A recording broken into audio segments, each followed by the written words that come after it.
નમસ્કાર વિદ્યાર્થી મિત્રો, ઇંગ્લિશ વિથ ગૌરવ સોલંકીમાં આપ સૌનું હાર્દિક સ્વાગત છે। અત્યાર સુધી આપણે જે બેઝિક ટુ એડવાન્સ જે વિડીયો સિરીઝ ચલાવી રહ્યા છીએ એ વિડીયો સિરીઝની અંદર આપણે અંગ્રેજી ભાષાના જે પાયાના નિયમો છે એને સમજ્યા કે સબ્જેક્ટ શું છે, ઓબ્જેક્ટ શું છે, વર્બ શું છે, કે ત્યારબાદ આપણે ટેન્સીસ શીખ્યા અને હવે નેક્સ્ટ પડાવ છે કે આપણે વોઇસ શીખીશું। અને આ જે વિડીયો છે એકદમ કોમ્પ્રિહેન્સિવ રહેશે કે એક્ટિવ જેટલા પણ પ્રકારના એક્ટિવ સેન્ટેન્સ છે બધા જ પ્રકારના એક્ટિવ સેન્ટેન્સને કેવી રીતે પેસિવમાં કન્વર્ટ કરવા એ આપણે આ વિડીયોની આ સેશનની અંદર આપણે શીખવાના છીએ। અને આ સેશનને જોતી વખતે એક રિક્વેસ્ટ છે મારી કે તમે તમારી નોટ અને પેન સાથે રાખો। હું અમુક એક ફંડામેન્ટલ્સ નિયમ તમને શીખવવાની ટ્રાય કરી રહ્યો છું અહીંયા। એ નિયમને તમે નોટ ડાઉન કરો અને એ નિયમના આધારે જ પછી બીજા વાક્યોને જોવો, સમજો અને એને લખવાનો પ્રયત્ન કરો। ઓકે, તો ચલો આજના સેશનને સ્ટાર્ટ કરીએ।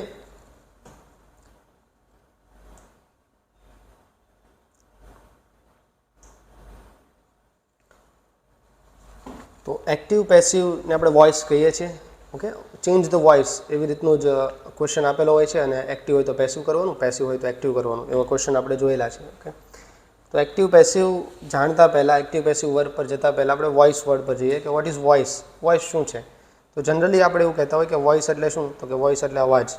ઓકે, પરંતુ ગ્રામરની ભાષામાં વોઇસ એટલે અવાજ એવું નહીં થાય। ગ્રામરની ભાષામાં વોઇસનો સંબંધ છે વર્બ સાથે। હા, વર્બ સાથે જ, યાદ રાખજો કે જે પાર્ટ્સ ઓફ સ્પીચની અંદર આપણે જે વર્બ શીખ્યા હતા એ વર્બ સાથે જ વોઇસ રિલેટેડ છે। વર્બ બે પ્રકારના હોય છે, એક છે એક્ટિવ વર્બ અને બીજું છે પેસિવ વર્બ। ઓકે, તો અત્યારે આપણે એક વાત શીખ્યા કે વર્બ એક્ટિવ હોય છે અથવા પેસિવ હોય છે। આપણે એવું બોલતા હોય છે કે આ વાક્ય એક્ટિવ છે, આ વાક્ય પેસિવ છે, પરંતુ એ વાક્યની અંદર પણ એ પણ એકદમ 100% ખોટું નથી એવું પણ તમે બોલી શકો છો। કે પરંતુ મેઇન જે એક્ટિવ અને પેસિવ જે વાત તમે કહો છો કે આખું વાક્ય એક્ટિવ કેમ બન્યું, કારણ કે વર્બ એક્ટિવ હતું। આખું વાક્ય પેસિવ કેમ બન્યું, કારણ કે એ વર્બ પેસિવ હતું। ઓકે, તો એ બોલવું વધારે સાચું છે કે વર્બ એક્ટિવ હોય અથવા પેસિવ હોય, રાધર ધેન આખું સેન્ટેન્સ એક્ટિવ હોય કે પેસિવ હોય। ઓકે, અને આ વાતને આપણે એક એક્ઝામ્પલથી સમજીએ। તો અહીંયા બે સેન્ટેન્સ લખ્યા છે મેં તમારી સામે। અહીંયા સેન્ટેન્સ 1 છે કે મેં પત્ર લખ્યો અને સેન્ટેન્સ બીજું છે કે પત્ર મારા દ્વારા લખાયો। ઓકે, પહેલું વાક્ય એક્ટિવમાં છે, મેં પત્ર લખ્યો, તો તમે અહીંયા તમે જોઈ શકો છો એનું અંગ્રેજી મેં કર્યું છે આઈ રોટ એ લેટર, કે મેં પત્ર લખ્યો, ભૂતકાળની વાત છે, આઈ રોટ એ લેટર। તો અહીંયા તમારી પાસે વર્બ છે રોટ। ઓકે, અને તમારો સબ્જેક્ટ પણ છે એક આઈ। હવે જે આ આઈ છે એ રોટનું કામ કરી રહ્યો છે, એ ડુઅર છે, એક્ટર છે। ઓકે, તો આવી રીતની જ્યારે સિચ્યુએશન હોય કે જે સબ્જેક્ટ છે એ વર્બને ફંક્શન કરી રહ્યો હોય, વર્બ છે એટલે કે કોઈ એક્શન હશે ને, તો એક્શનને કોઈ કરવાવાળો એ એનો સબ્જેક્ટ હશે, ત્યારે એ પ્રકારના વાક્યને આપણે કહીએ છીએ એક્ટિવ વાક્ય। ઓકે, હવે બીજું વાક્ય જુઓ કે પત્ર મારા દ્વારા લખાયો। જો ઇન્ફોર્મેશન સેમ છે, બંને વાક્યનો મિનિંગ સેમ છે, બંને વાક્યના ટેન્સ, કાળ, બધી જ વસ્તુ સેમ છે, બસ ખાલી એ વાક્યને બોલવાની ઢબ બદલાય છે। ઓકે, એ યાદ રાખજો। આ બીજું વાક્ય છે એની અંદર વર્બ છે વોઝ રિટન। ઓકે, એ તમારું વર્બ છે, બાજુમાં તમારો સબ્જેક્ટ છે લેટર। હા, એને સબ્જેક્ટ જ કહેવાય, વર્બની બાજુમાં આગળ જે હોય ને એને સબ્જેક્ટ જ કહેવાય, ભલે એ આગળના સેન્ટેન્સમાં ઓબ્જેક્ટ હતો, કોઈ એક બીજા સેન્ટેન્સ કોઈ એક્ટિવ વેમાં તમે બોલતા હતા ત્યારે એ ઓબ્જેક્ટ હતો, પરંતુ અહીંયા એ સબ્જેક્ટ છે। હવે વર્બ જ્યારે સબ્જેક્ટ પર ફંક્શન થઈ રહ્યું હોય, ફોર એક્ઝામ્પલ રિટર્નની ક્રિયા લેટર તો અહીંયા કરી નથી રહ્યો, લેટર ઉપર લખવાની ક્રિયા થઈ રહી છે ને, લેટર કોઈ બીજા દ્વારા લખાઈ રહ્યો છે। તો આવી સિચ્યુએશન જ્યારે આપણી પાસે હોય તો એને આપણે કહીએ છીએ પેસિવ સેન્ટેન્સ। ઓકે, તો જનરલી સેન્ટેન્સ કેવી રીતનું હોય, એક્ટિવ વેમાં તમારી પાસે સબ્જેક્ટ હોય, પછી તમારી પાસે વર્બ હોય અને પછી ઓબ્જેક્ટ હોય। હવે યાદ કરો કે ઓબ્જેક્ટ શું છે, તો વર્બને તમે વોટ કે વૂમ પૂછો, વોટ કે વૂમ પૂછો ત્યારે તમને જે મળે એને ઓબ્જેક્ટ કહેવાય। અને એ પણ યાદ રાખો કે સબ્જેક્ટ અને ઓબ્જેક્ટ હંમેશા અલગ જ હોય, બંને એક ક્યારેય ના હોય। સબ્જેક્ટ અને ઓબ્જેક્ટ હંમેશા અલગ જ હોય। For example I kicked the ball, મેં એ બોલને લાત મારી। Okay, I kick the ball, તો એમાં આઈ એટલે હું અને બોલ એ બંને અલગ છે ને, હું અને બોલ બે એક નથી। અને ચલો હું બીજું સેન્ટેન્સ લઉં કે આઈ એમ એ ટીચર, હું એક શિક્ષક છું, તો અહીંયા મેં એ ટીચર એક નાઉન લીધું છે અને આઈ, તો આ બંને એક જ છે। ટીચર અને આઈ એ બંને એક જ વ્યક્તિની વાત થાય છે। તો એ સબ્જેક્ટ અને ઓબ્જેક્ટ ના બની શકે. અહીંયા આઈ અને ટીચર, આઈ સબ્જેક્ટ છે અને ટીચર ઓબ્જેક્ટ છે એવું ના બોલી શકાય. આઈ સબ્જેક્ટ છે પણ ટીચર ઓબ્જેક્ટ છે એવું તમે ના કહી શકો. અને બીજો કેસ આપણે હતો કે આઈ કિક ધ બોલ, કે મેં બોલને લાત મારી, તો એમાં આઈ પણ અલગ હતો, બોલ પણ અલગ હતો, એટલા માટે હું બોલને સબ્જેક્ટ કહી શકું, સોરી ઓબ્જેક્ટ કહી શકું. ઓકે, તો બેઝિક એટલું આપણે અત્યાર સુધી જે શીખ્યા એને એકવાર સમરાઇઝ કરી લઈએ કે આવી રીતે જ આપણે ચાલીશું. કે વોઇસ એ વર્બનો હોય અને વર્બ બે પ્રકારના હોય, કાં તો એક્ટિવ હોય કાં તો પેસિવ હોય. જો વર્બ તમે એક્ટિવ ચૂઝ કરો છો, અહીંયા ફોર એક્ઝામ્પલ રોટ છે એક્ટિવ છે, શું ફરક છે આપણે આગળ જોઈશું કે ક્યારે એક્ટિવ હોય ક્યારે પેસિવ હોય. ઓકે, કયા પ્રકારનું વર્બ હોય તો એને પેસિવ કહેવું, પેટર્ન શું છે આગળ જોઈશું. અહીંયા તમે એક્ટિવ વર્બ ચૂઝ કર્યું તો એનો જે સબ્જેક્ટ છે એ પણ એક્ટિવ જ હોવો જોઈએ, એનો ડુઅર હોવો જોઈએ, એનો એક્ટર હોવો જોઈએ. ઓકે, અને જ્યારે તમે પેસિવ વર્બ ચૂઝ કરો છો ત્યારે એનો જે સબ્જેક્ટ છે એ પેસિવ જ હોવો જોઈએ, એના પર એ વર્બ ફંક્શન કરતો હોય ને એવો હોવો જોઈએ. હવે એવો પેસિવ સબ્જેક્ટ તમને ક્યાંથી મળે? તો ધ્યાનથી જુઓ એક્ટિવ વાક્યની અંદર આ પહેલા નંબરનું વાક્ય છે ને જુઓ, આઈ રોટ એ લેટર. તો આઈ રોટ વોટ, મેં શું લખ્યું તો કે લેટર. તો અહીંયા ઓબ્જેક્ટ મળ્યો. તો એક્ટિવ વાક્યની અંદર તમે જોઈ શકો કે ઓબ્જેક્ટ ઉપર વર્બની ક્રિયા થઈ રહી હતી. જે વર્બ છે ઓબ્જેક્ટ ઉપર ફંક્શન થઈ રહ્યું હતું. કરવાવાળો આઈ છે, શું કરે છે તો કે રોટ કરે છે, અને રોટ કરવાની ક્રિયા કોના પર થઈ રહી છે તો કે લેટર પર. તો આ જે પાછળનો પાર્ટ છે એ જ તો જરૂરી છે પેસિવ વાક્ય માટે. તો એટલા માટે તમે ઓબ્જેક્ટને પછી સબ્જેક્ટ બનાવો છો અને પછી એને એકોર્ડિંગ તમે તમારું વર્બ લખો છો અને પછી બાય કરીને તમે એનો સબ્જેક્ટ લખો છો. ઓકે, બાય મી એવું લખો છો. તો ચલો બેઝિક અન્ડરસ્ટેન્ડિંગ આપણે લીધી કે વર્બ બે પ્રકારના હોય, એક્ટિવ અને પેસિવ. જો એક્ટિવ વર્બ તમે ચૂઝ કરો છો તો એ પ્રકારે સેન્ટેન્સ લખવાનું, અને પેસિવ વર્બ ચૂઝ કરો છો તો એ પ્રકારે સેન્ટેન્સ લખવાનું. હવે અહીંયા જે તમને સેન્ટેન્સ આપ્યા છે એ સેન્ટેન્સને તમે એનાલાઇઝ કરો એકવાર. તો પહેલું વાક્ય છે the cat chase the mouse. Chased એટલે પીછો કરવો. અહીંયા V2 છે, ઓકે, ભૂતકાળની વાત છે, સાદા ભૂતકાળની. The cat chase the mouse, કેટે માઉસને ચેઝ કરી. તો અહીંયા જે ચેઝડ વર્બ છે ને એ એક્ટિવ છે. એ કેમ ખબર પડે હું આગળ કહીશ. એ એક્ટિવ છે. એક્ટિવ છે એટલા માટે કોણ ચેઝની ક્રિયા કરી રહ્યું હતું ને એ મારે એની આગળ લખવું જ પડે. તો મેં શું લખ્યું? The cat. તમારો સબ્જેક્ટ એ આ કામ કરી રહ્યો છે. ઓકે, અને ચેઝની ક્રિયા કોના પર થઈ રહી છે?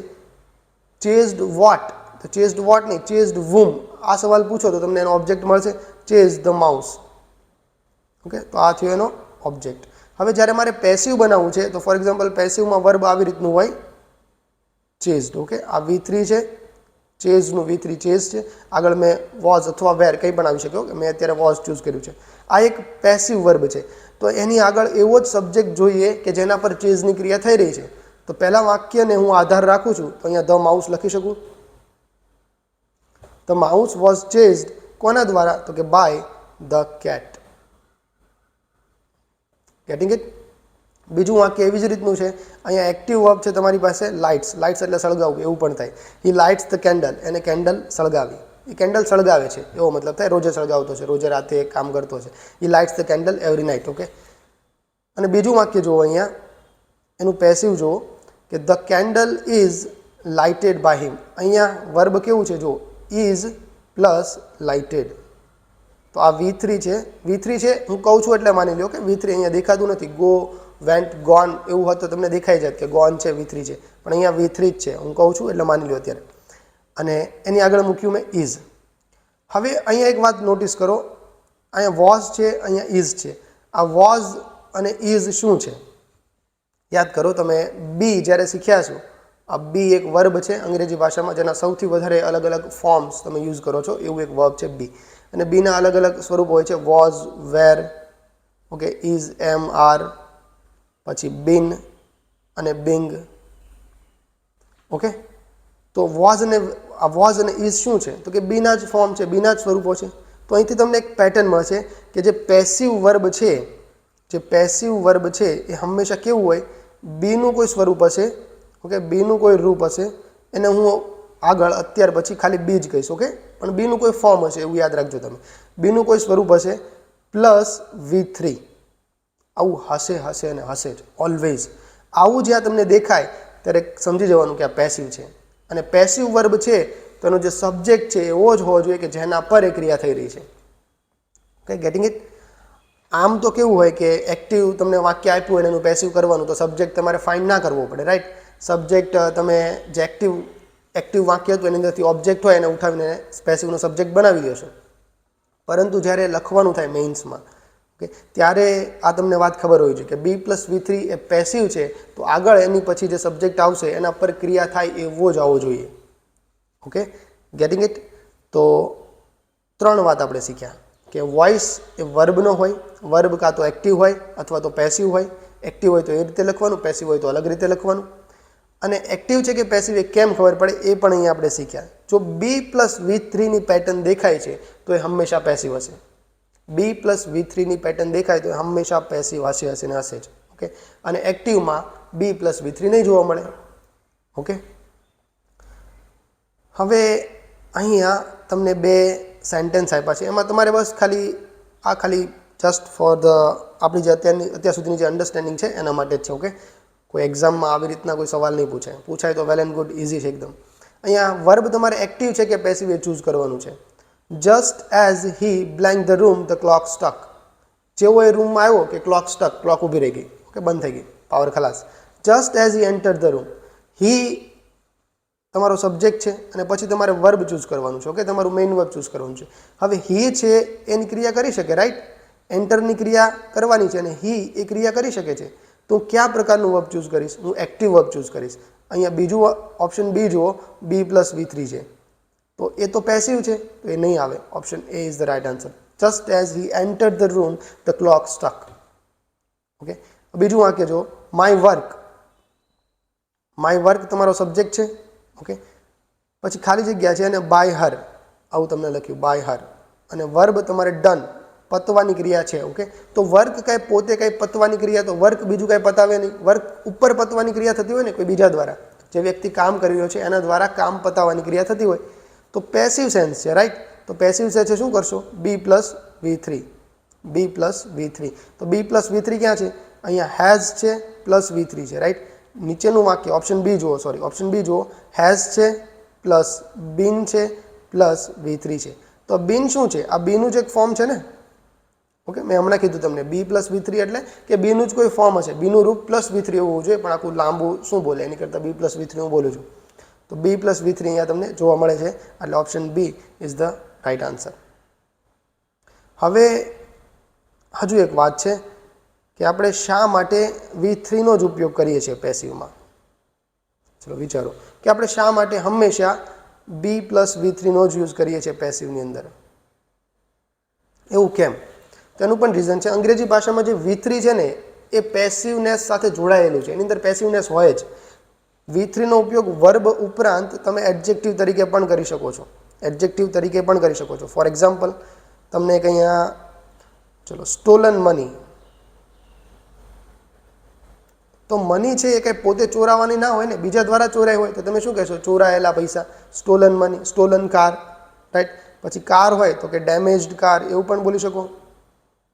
તો કાર હોય એ ઠોકાણી હોય તો કોઈ બીજા દ્વારા ઠોકાઈ હોય ને, ઠોકાયેલી કાર, તો ડેમેજ્ડ કાર. Getting it? પછી ઘણા બધા એક્ઝામ્પલ છે. Broken glass. ઓકે, ગ્લાસ છે કે પોતે ના તૂટ્યો હોય ને, બીજા દ્વારા તૂટ્યો હોય તો બ્રોકન ગ્લાસ. તો આ બધા જો V3 છે, પણ અહીંયા એડજેક્ટિવ તરીકે છે, વર્બ નથી.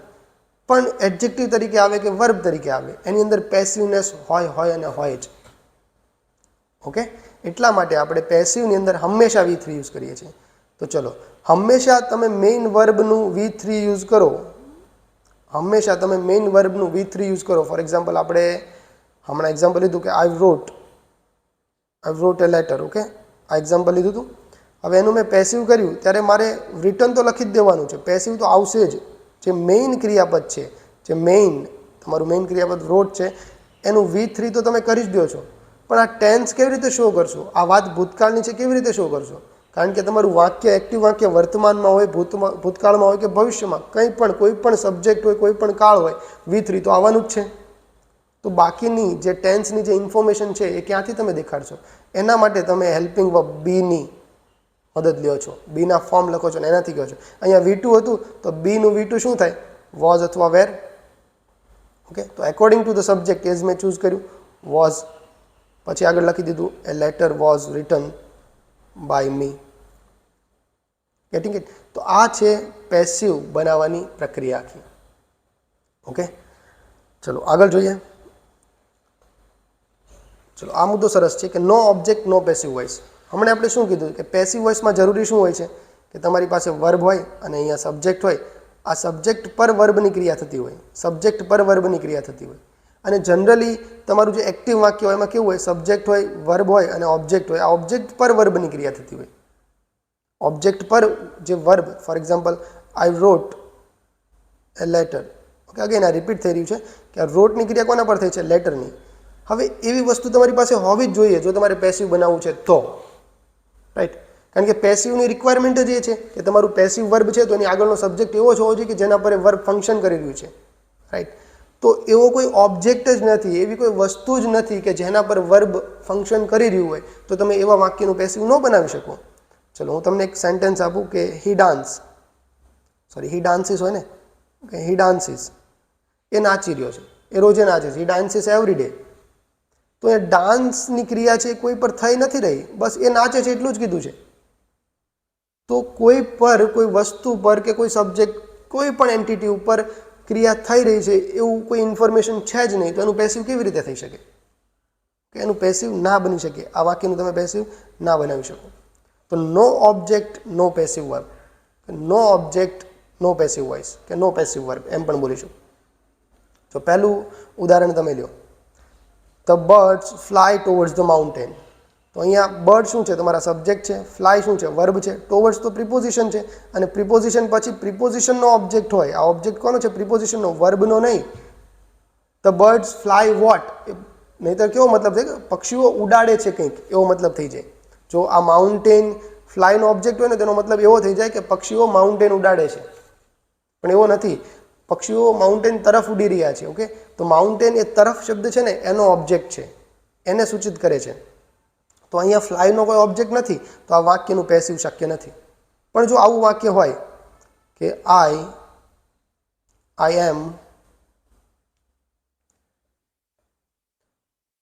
એમ ફ્લાઇંગ એ પ્લેન, હું એક પ્લેન ઉડાડી રહ્યો છું. ઓકે, તો ફ્લાઇંગ વોટ? તો કે ફ્લાઇંગ એ પ્લેન. તો ફ્લાઇંગની ક્રિયા પ્લેન ઉપર અહીંયા હું કરી રહ્યો છું, તો આ વાક્યનું પેસિવ શક્ય છે. તો એમ ના વિચારો કે ફ્લાય વર્બ આવે તો પેસિવ નથી. ઓબ્જેક્ટ છે તો પેસિવ થાય, ઓબ્જેક્ટ નથી તો એનું પેસિવ ના બને. ઓકે, કારણ કે સ્ટ્રક્ચરની રિક્વાયરમેન્ટ છે. Getting it? તો આ વાક્યનું પેસિવ આપણે આગળ જોઈશું. ઓકે, જે ચાલુ વર્તમાનકાળનું પેસિવ કેવી રીતે કરવું એ આગળની વાત છે. ચલો બીજું વાક્ય જુઓ. અહીંયા પણ હું તમને એક બીજી વાત શીખવાડવા માગું છું. The Albert Einstein was a genius. આ જે વાક્ય છે એની અંદર આ તમારો સબ્જેક્ટ છે, આ વોઝ તમારું મેઇન વર્બ છે. ઓકે, હેલ્પિંગ વર્બ નથી, અહીંયા મેઇન વર્બ છે. અને એ જીનિયસ છે. હવે વિચારો, મેં આગળ તમને શું કીધું હતું કે સબ્જેક્ટ અને ઓબ્જેક્ટની શું રિક્વાયરમેન્ટ હોય? સબ્જેક્ટ અને ઓબ્જેક્ટ હંમેશા એકબીજાથી અલગ હોય તો જ સબ્જેક્ટ અને ઓબ્જેક્ટ તમે કહી શકો. Okay, I am writing a letter. Letter અને હું બે અલગ છે. Okay, I am teaching you, તો આઈ એમ ટીચિંગ યુ, તો અહીંયા આઈ સબ્જેક્ટ છે, યુ ઓબ્જેક્ટ છે. આઈ અને યુ બંને અલગ છે તો સબ્જેક્ટ ઓબ્જેક્ટ થઈ શકે. પરંતુ આ વાક્યની અંદર આલ્બર્ટ આઇન્સ્ટીન એ તમારો સબ્જેક્ટ છે અને એ જીનિયસ એક વ્યક્તિને કીધો. કોને? આઇન્સ્ટીનને જ તમે જીનિયસ કહો છો. તો આ પણ આને જ રિફર કરે છે, આઇન્સ્ટીનની જ વાત થાય છે. એ જીનિયસ કોણ છે? આઇન્સ્ટીન જ છે. તો આને તમે એક બીજું નામ આપો છો, સબ્જેક્ટ કોમ્પ્લિમેન્ટ. શું કહો છો? Subject compliment. ઓકે, યાદ રાખજો, સબ્જેક્ટ કોમ્પ્લિમેન્ટ એ ઓબ્જેક્ટ નથી હોતો. સબ્જેક્ટ કોમ્પ્લિમેન્ટની અંદર નાઉન પણ આવી શકે, એડજેક્ટિવ પણ આવી શકે. એ સબ્જેક્ટ જ છે, બસ ખાલી અલગ નામ આપ્યું એને, તમે અલગ નામ અથવા અલગ એડજેક્ટિવ એને આપો છો. Getting it? તો આ વાક્યનું તમે પેસિવ ના કરી શકો. ઓકે, ચલો એના પછી જે ત્રીજા નંબરનું વાક્ય છે એવું જ છે, હી બીકેમ ધ પ્રેસિડેન્ટ. એ શું બન્યો? પ્રેસિડેન્ટ. તો આ પ્રેસિડેન્ટ બન્યો કોણ? હીની જ વાત છે ને, એ બંને સેમ જ છે. હી અને ધ પ્રેસિડેન્ટ બંને એક જ વ્યક્તિને રિફર કરી રહ્યા છો તમે. તો એટલા માટે પણ આ પણ એક સબ્જેક્ટ કોમ્પ્લિમેન્ટ છે. ધ પ્રેસિડેન્ટ લખ્યું ને તો એનું પણ તમે પેસિવ ના બનાવી શકો. The cake taste delicious. Cake કેવી લાગે છે? તો કે ડિલિશિયસ લાગે છે. અહીંયા આ ડિલિશિયસ એડજેક્ટિવ છે અને કેકની જ વાત કરી રહી છે, કોઈ ઓબ્જેક્ટ નથી અહીંયા. તો આ વાક્યનું પેસિવ શક્ય નથી. ઓકે, તો આવા વાક્ય તમને આપ્યા હોય અને આનું તમને પેસિવ બનાવવાનું કે તો simply okay option D, none of the above. કારણ કે એનું પેસિવ શક્ય જ નથી, તો કેવી રીતે બનાવો? ઓબ્જેક્ટ નથી તો પેસિવ નથી. નો ઓબ્જેક્ટ નો પેસિવ. ઓકે, ચલો હવે આપણે કોઈ પણ વાક્ય શીખતા હોય, જ્યારે પણ એક્ટિવ વાક્ય શીખતા હોય, હી ડ્રાઇવ્સ અ કાર. ઓકે, તો આ હી શું છે? તમારો સબ્જેક્ટ છે. ડ્રાઇવ શું છે? તમારું વર્બ છે. અને આ શું છે? તમારો ઓબ્જેક્ટ છે. આવી રીતનું આપણે શીખતા હોય. ત્યારબાદ બીજું પડાવ આપણે એવો હોય કે દર વખતે અફર્મેટિવ વાક્ય ન હોય, હકારાત્મક વાક્ય ના હોય. એવું જરૂર નથી કે વિધાન વાક્ય હોય. ક્યારેક નકારાત્મક વાક્ય પણ હોય, એ કાર નથી ચલાવતો એવું પણ તમે કહો છો. ફોર એક્ઝામ્પલ, મને કાર ચલાવતા નથી આવડતી, તો I do not know how to drive a car. તો ડુ નોટ લખ્યું ને મેં. ઓકે, તો નકાર કેવી રીતે બનાવો છો? તમે યાદ રાખો, નકાર કેવી રીતે બનાવો છો? નકાર બનાવવા માટે અંગ્રેજીમાં નિયમ છે, helping verb plus not add કરો છો તમે. હેલ્પિંગ વર્બની જરૂર નકાર બનાવવા માટે જ છે. હેલ્પિંગ વર્બ બે જ ફંક્શન કરે છે. એક તો તમારો ટેન્સ શો કરે છે અને બીજું હકાર બનાવે છે અથવા નકાર, સોરી, બીજું નકાર બનાવે. ભૂલી જાઓ. ઓકે, એક મિનિટ, થોડુંક કન્ફ્યુઝન થઈ ગયું. અંગ્રેજી ભાષાની અંદર હેલ્પિંગ વર્બના ફંક્શન શું હોય છે? તો એક તો એ ટેન્સ શો કરવામાં મદદ કરે છે, right? I M playing football, I was playing football, I will be playing football. Okay, તો હેલ્પિંગ વર્બ ક્યાં છે? અહીંયા વિલ બી છે, વોઝ છે, એમ છે. તો એ ટેન્સ શો કરવા માટે હેલ્પ કરે છે. બીજું નકાર બનાવવું હોય ત્યારે હેલ્પિંગ વર્બની જરૂર પડે છે. I am not playing football, તો એમ પછી નોટ મૂક્યું ને, I am not playing football, right? તો તમારે જ્યારે નકાર બનાવવું છે ત્યારે હેલ્પિંગ વર્બ પછી તમે નોટ મૂકો છો. અને હજુ એક છે કે ક્વેશ્ચન તમારે જો બનાવવો છે ત્યારે પણ તમે હેલ્પિંગ વર્બનો ઉપયોગ કરો છો. Am I playing football? Okay, okay, are you going to write a letter? શું તમે લેટર લખવા જઈ રહ્યા છો? ઓકે, એ સેન્સની અંદર તમે હેલ્પિંગ વર્બનો યુઝ કરો છો. તો અહીંયા જો આ સેન્ટેન્સ 1 છે, અસર્ટિવ છે. સેન્ટેન્સ 2 છે, નેગેટિવ છે. અને સેન્ટેન્સ 3 છે, એ ક્વેશ્ચન છે. આપણે અગાઉ શીખ્યા છીએ. ઓકે, જો તમારે નકાર બનાવવું છે તો હેલ્પિંગ વર્બ પછી સીધું તમે નોટ એડ કરો છો. પરંતુ જો તમારે ક્વેશ્ચન બનાવવું છે તો તમે હેલ્પિંગ વર્બ અને સબ્જેક્ટનું સ્થાન બદલાવો છો. નોર્મલી કેવું હોય, જો પહેલું વાક્ય જુઓ કે સબ્જેક્ટ પછી વર્બ છે ને, અહીંયા હેલ્પિંગ વર્બની જરૂર નથી એટલે સબ્જેક્ટ પર સીધું વર્બ લખ્યું. પણ તમારે ક્વેશ્ચન બનાવવો છે તો ક્વેશ્ચન આવી રીતે જ બને. ક્વેશ્ચનમાં સબ્જેક્ટ અને હેલ્પિંગ વર્બ ઇન્ટરચેન્જ થાય. હવે આ વાક્યની અંદર હેલ્પિંગ વર્બ નહોતું, હી ડ્રાઇવ્સ ધ કાર, એમાં સીધું મેઇન વર્બ. અને કારણ કે હેલ્પિંગ વર્બની જરૂર પણ નથી, આપણે સાદો વર્તમાન કાળ એવી રીતે જ લખીએ છીએ, હી ડ્રાઇવ્સ ધ કાર. હેલ્પિંગ વર્બની જરૂર નથી. પણ જો પ્રશ્ન કરવો છે તો હેલ્પિંગ વર્બની જરૂર પડશે. નકાર કરવું છે તો હેલ્પિંગ વર્બની જરૂર પડશે. તો એના માટે બીજા હેલ્પિંગ વર્બમાં એડ કર્યા ડુ કે ડઝ. ઓકે, તો એટલા માટે આ ડુ, ડઝ કે ડીડ તમે એડ કરો છો સાદા વર્તમાન અને સાદા ભૂતકાળની અંદર. ઓકે, પરંતુ પેસિવ વાક્યની અંદર હંમેશા હેલ્પિંગ વર્બ અવેલેબલ હશે ને હશે જ, ગેરંટીડ. કારણ કે V3 થી તમે મેઇન વર્બ દેખાડો છો, બાકી બીનું ફોર્મ લખો છો અને આ બીનું ફોર્મ જ હેલ્પિંગ વર્બ તરીકે કામ કરી દે છે. Getting it? તો પેસિવ વોઇસ હશે તો ત્યારે તમારે કોઈ અલગથી વર્બ લેવાની જરૂર નહીં પડે, કારણ કે ઓલરેડી છે તમારી પાસે. તો જો the car is driven by him. Okay, આનું પેસિવ કર્યું મેં. The car is driven by him. એકવાર આપણે ડિટેલમાં જોઈ લઈએ. કે હી ડ્રાઇવ્સ ધ કાર. અહીંયા હી સબ્જેક્ટ છે, આ વર્બ છે અને આ વર્બની ક્રિયા ધ કાર પર થઈ રહી છે. ઓકે, કાર પર થઈ રહી છે, રાઈટ? હવે વર્બની ક્રિયા કાર પર થઈ રહી છે તો એનું પેસિવ તમે કરી શકો. ઓબ્જેક્ટ છે તો આને જો હવે મારો પેસિવ વાક્યનો સબ્જેક્ટ બનાવું, ધ કાર. જો આ ઓબ્જેક્ટ ના રહ્યો પછી સબ્જેક્ટ થઈ જાય, યાદ રાખો. આપણે એવું બોલીએ છીએ કે સબ્જેક્ટ ઓબ્જેક્ટના સ્થાન આવે, ઓબ્જેક્ટ સબ્જેક્ટના સ્થાન આવે, એવું ક્રોસ આપણે કરીએ છીએ. પરંતુ ગ્રામરની ભાષાની અંદર તમે એને સબ્જેક્ટ જ કહો છો. આ તમારો સબ્જેક્ટ જ છે, જેના વિશે વાત કરો ને એને સબ્જેક્ટ કહેવાય ગ્રામરની ભાષામાં. તો ધ કાર વિશે વાત કરો છો પણ કાર પર ક્રિયા થઈ રહી છે એટલે પેસિવ લખો છો. ઓકે, ધ કાર હવે ડ્રાઇવ્સ છે તો ડ્રીવન તો થશે જ. આપણે શું કીધું? પેસિવ છે તો V3 તો આવશે જ, ડ્રીવન તો થશે જ. ઓકે, હવે તમારું જે વર્બ છે એ એસ કે ES, V1નું અથવા V1નું એસ કે ES વાળું ફોર્મ છે એ તમારે લખવાનું છે. તો બીના એવા કયા ફોર્મ છે? તો બીના સાદા વર્તમાન કાળના ફોર્મ તમે જુઓ ને તો 3 છે, એમ, ઇઝ અને આર. તો એકોર્ડિંગ ટુ સબ્જેક્ટ તમારે ચૂઝ કરવાનું છે. ધ કાર સિંગ્યુલર છે તો તમે ઇઝ ચૂઝ કરશો. ઓકે, તો લખો the car is driven by him. Okay, હવે બાય કરીને હિમ કેમ લખ્યું? કારણ કે બાય શું છે? બાય એક પ્રિપોઝિશન છે અને પ્રિપોઝિશન પછી શું આવે? પ્રિપોઝિશનનો ઓબ્જેક્ટ આવે. તો સબ્જેક્ટ તમારા ઓબ્જેક્ટના સ્થાને આવ્યો છે, બાય હિમ. ઓકે, જો આ ઓબ્જેક્ટ વર્બનો નથી, પેસિવની અંદર વર્બનો ઓબ્જેક્ટ ના હોય કારણ કે સબ્જેક્ટ જ ઓબ્જેક્ટનું કામ કરે છે. પેસિવની અંદર વર્બનો ઓબ્જેક્ટ ક્યારેય નહીં મળે, યાદ રાખજો. આ બાય એક પ્રિપોઝિશન છે અને પ્રિપોઝિશન પછી પ્રિપોઝિશનનો ઓબ્જેક્ટ હોય હંમેશા. અને પ્રોનાઉનની અંદર આપણે શીખ્યા છીએ કે પ્રોનાઉનના 2 પ્રકાર હોય છે. એક છે સબ્જેક્ટિવ કેસ હોય છે અને બીજા છે ઓબ્જેક્ટિવ કેસ હોય છે, આઈ છે, વી છે, ધેય છે, હી છે, શી, ઇટ, આ બધા શું છે સબ્જેક્ટિવ કેસ છે. પછી મી છે, અસ છે, ધેમ છે, પછી હીનું હિમ છે, શીનું હર છે, ઇટનું ઇટ છે. તો આ બધા ઓબ્જેક્ટિવ કેસ છે, રાઈટ. તો ઓબ્જેક્ટના સ્થાને હોય તો ત્યારે ઓબ્જેક્ટિવ કેસ વાપરો છો, સબ્જેક્ટના સ્થાને હોય ત્યારે સબ્જેક્ટિવ કેસ વાપરો છો. બસ આટલો જ ફરક છે, સિમ્પલ છે, કંઈ નથી એમાં. ઓકે, એટલા માટે હીનું આપણે હિમ કર્યું અહીંયા. હવે આપણો જે મુદ્દો હતો ત્યાં આવીએ. આ પેસિવ સ્ટ્રક્ચર આપણે બનાવ્યું, તો car is driven by him. હવે આનું નેગેટિવ કરવું છે તો ઇઝ છે હેલ્પિંગ વર્બ છે, એની આગળ નોટ ચિપકાવી દો. તો car is not driven by him. Okay, અને એનું ક્વેશ્ચન બનાવવું છે તો આ જે હેલ્પિંગ વર્બ છે ઇઝ તમારી પાસે, એને આગળ લઈ લો. Is the car driven by him. તો આવી રીતે પ્રેક્ટિસ કરો. આવી રીતે દરેક ટેન્સની તમે પ્રેક્ટિસ કરો, દરેક ટેન્સની. બધા જ ટેન્સના પેસિવ બને. અમુક એક ટેન્સના આપણે નથી બનાવતા કારણ કે બને, હા, ના બને એવું નથી. એવું લખ્યું હોય ગ્રામરની બુકમાં કે આનું પેસિવ શક્ય જ નથી, તો એ વાત પણ શક્ય નથી, કારણ કે એ વાત ખોટી છે. એવું ના હોય. પેસિવ બધાનું બની શકે, પરંતુ એ જનરલી યુઝ નથી થતા. એ બહુ લાંબુ સ્ટ્રક્ચર થઈ જાય અને કહેવાય ઓકવર્ડ ટુ સ્પીક થઈ જશે, કે બોલવામાં બહુ ઓકવર્ડ લાગશે, સમજવામાં પણ સામેવાળો થોડો કન્ફ્યુઝ થઈ જશે, એટલે આપણે યુઝ નથી કરતા.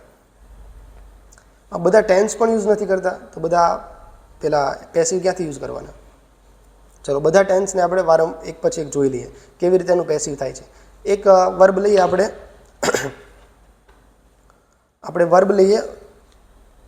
ચલો, રાઇટ લઈએ. Easy to remember, right. કારણ કે 3 અલગ પણ છે તો V3 અલગ પણ દેખાશે. રાઇટ, રોટ, રિટન. પહેલાં એ લખી દઉં.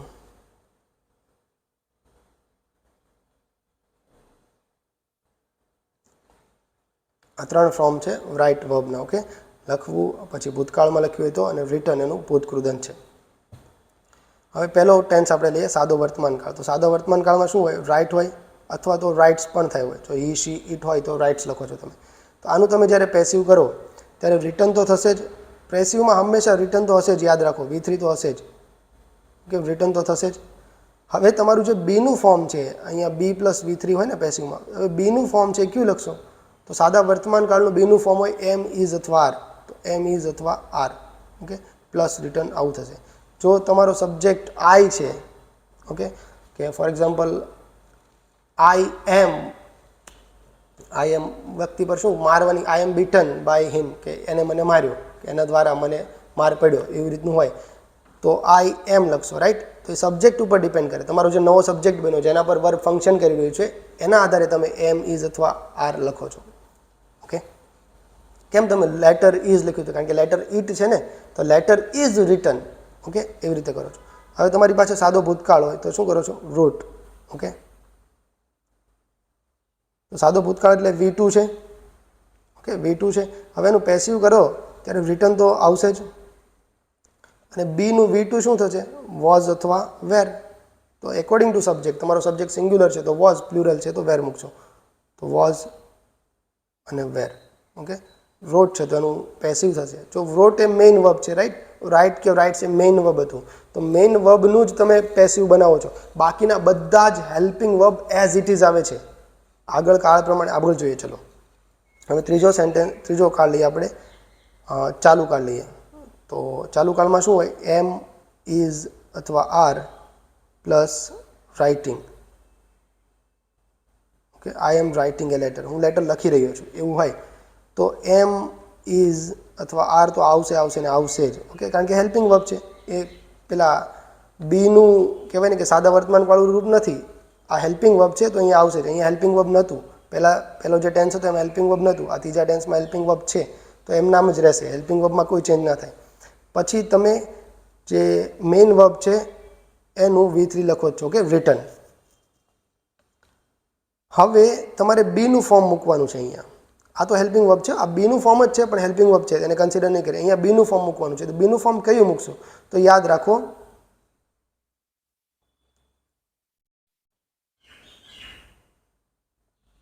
કે બીનું ફોર્મ કયું મૂકશો? તો યાદ રાખશો, તમારું જે મેઇન વર્બ, જે ફોર્મમાં હોય ને એ જ ફોર્મ બીનું હોય. મેઇન વર્બ આઈએનજીના ફોર્મમાં હતું તો બીનું ફોર્મ પણ બિંગ થશે.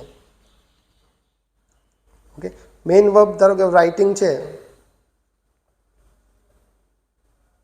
તો એનું પેસિવ થશે બિંગ રિટર્ન. ઓકે, અને બાકીના helping verb as it is, કે something is being written, the letter is being written by me, letter મારા દ્વારા અત્યારે લખાઈ રહ્યો છે. Getting it? કે you are being taught by me, you are being taught by me, તો are એમ જ રહ્યું ને, પછી બિંગ અને પછી ટીચનું V3 taught, you are being taught by me, અને એનું પેસિવ થશે કે I am teaching you. Getting it? Sorry, એનું એક્ટિવ થશે. ચલો હવે એક પૂર્ણકાળ લઈએ. પૂર્ણકાળમાં શું હોય? તમારી પાસે હેવ હોય અથવા હેઝ હોય અને ક્રિયાપદનું V3 હોય. તો પેસિવમાં પણ V3 તો રહેશે જ, રિટર્ન તો રહેશે જ. ઓકે, હવે આ હેવ હેઝ પણ એમ જ રહેશે, હેલ્પિંગ વર્બમાં કોઈ ચેન્જ ના થાય, હેવ હેઝ તો એમ જ રહેશે. હવે આ V3 ને તમારે પેસિવ કરવાનું છે. ચલો, તો V3 નું અગેન V3 જ કર્યું. તો જે V3 વાળો મિનિંગ હતો આ ટેન્સ માટે, આ V3 તો પેસિવ માટે છે ને, રાઈટ? તો ટેન્સ માટે તમે જે V3 યુઝ કરતા હતા એનું શું? તો એ જ મેઇન વર્બ તમારું જે ફોર્મમાં હોય ને એ ફોર્મ બીને આપી દેવાનું અને મેઇન વર્બના V3 આગળ એને ચિપકાવી દેવાનું.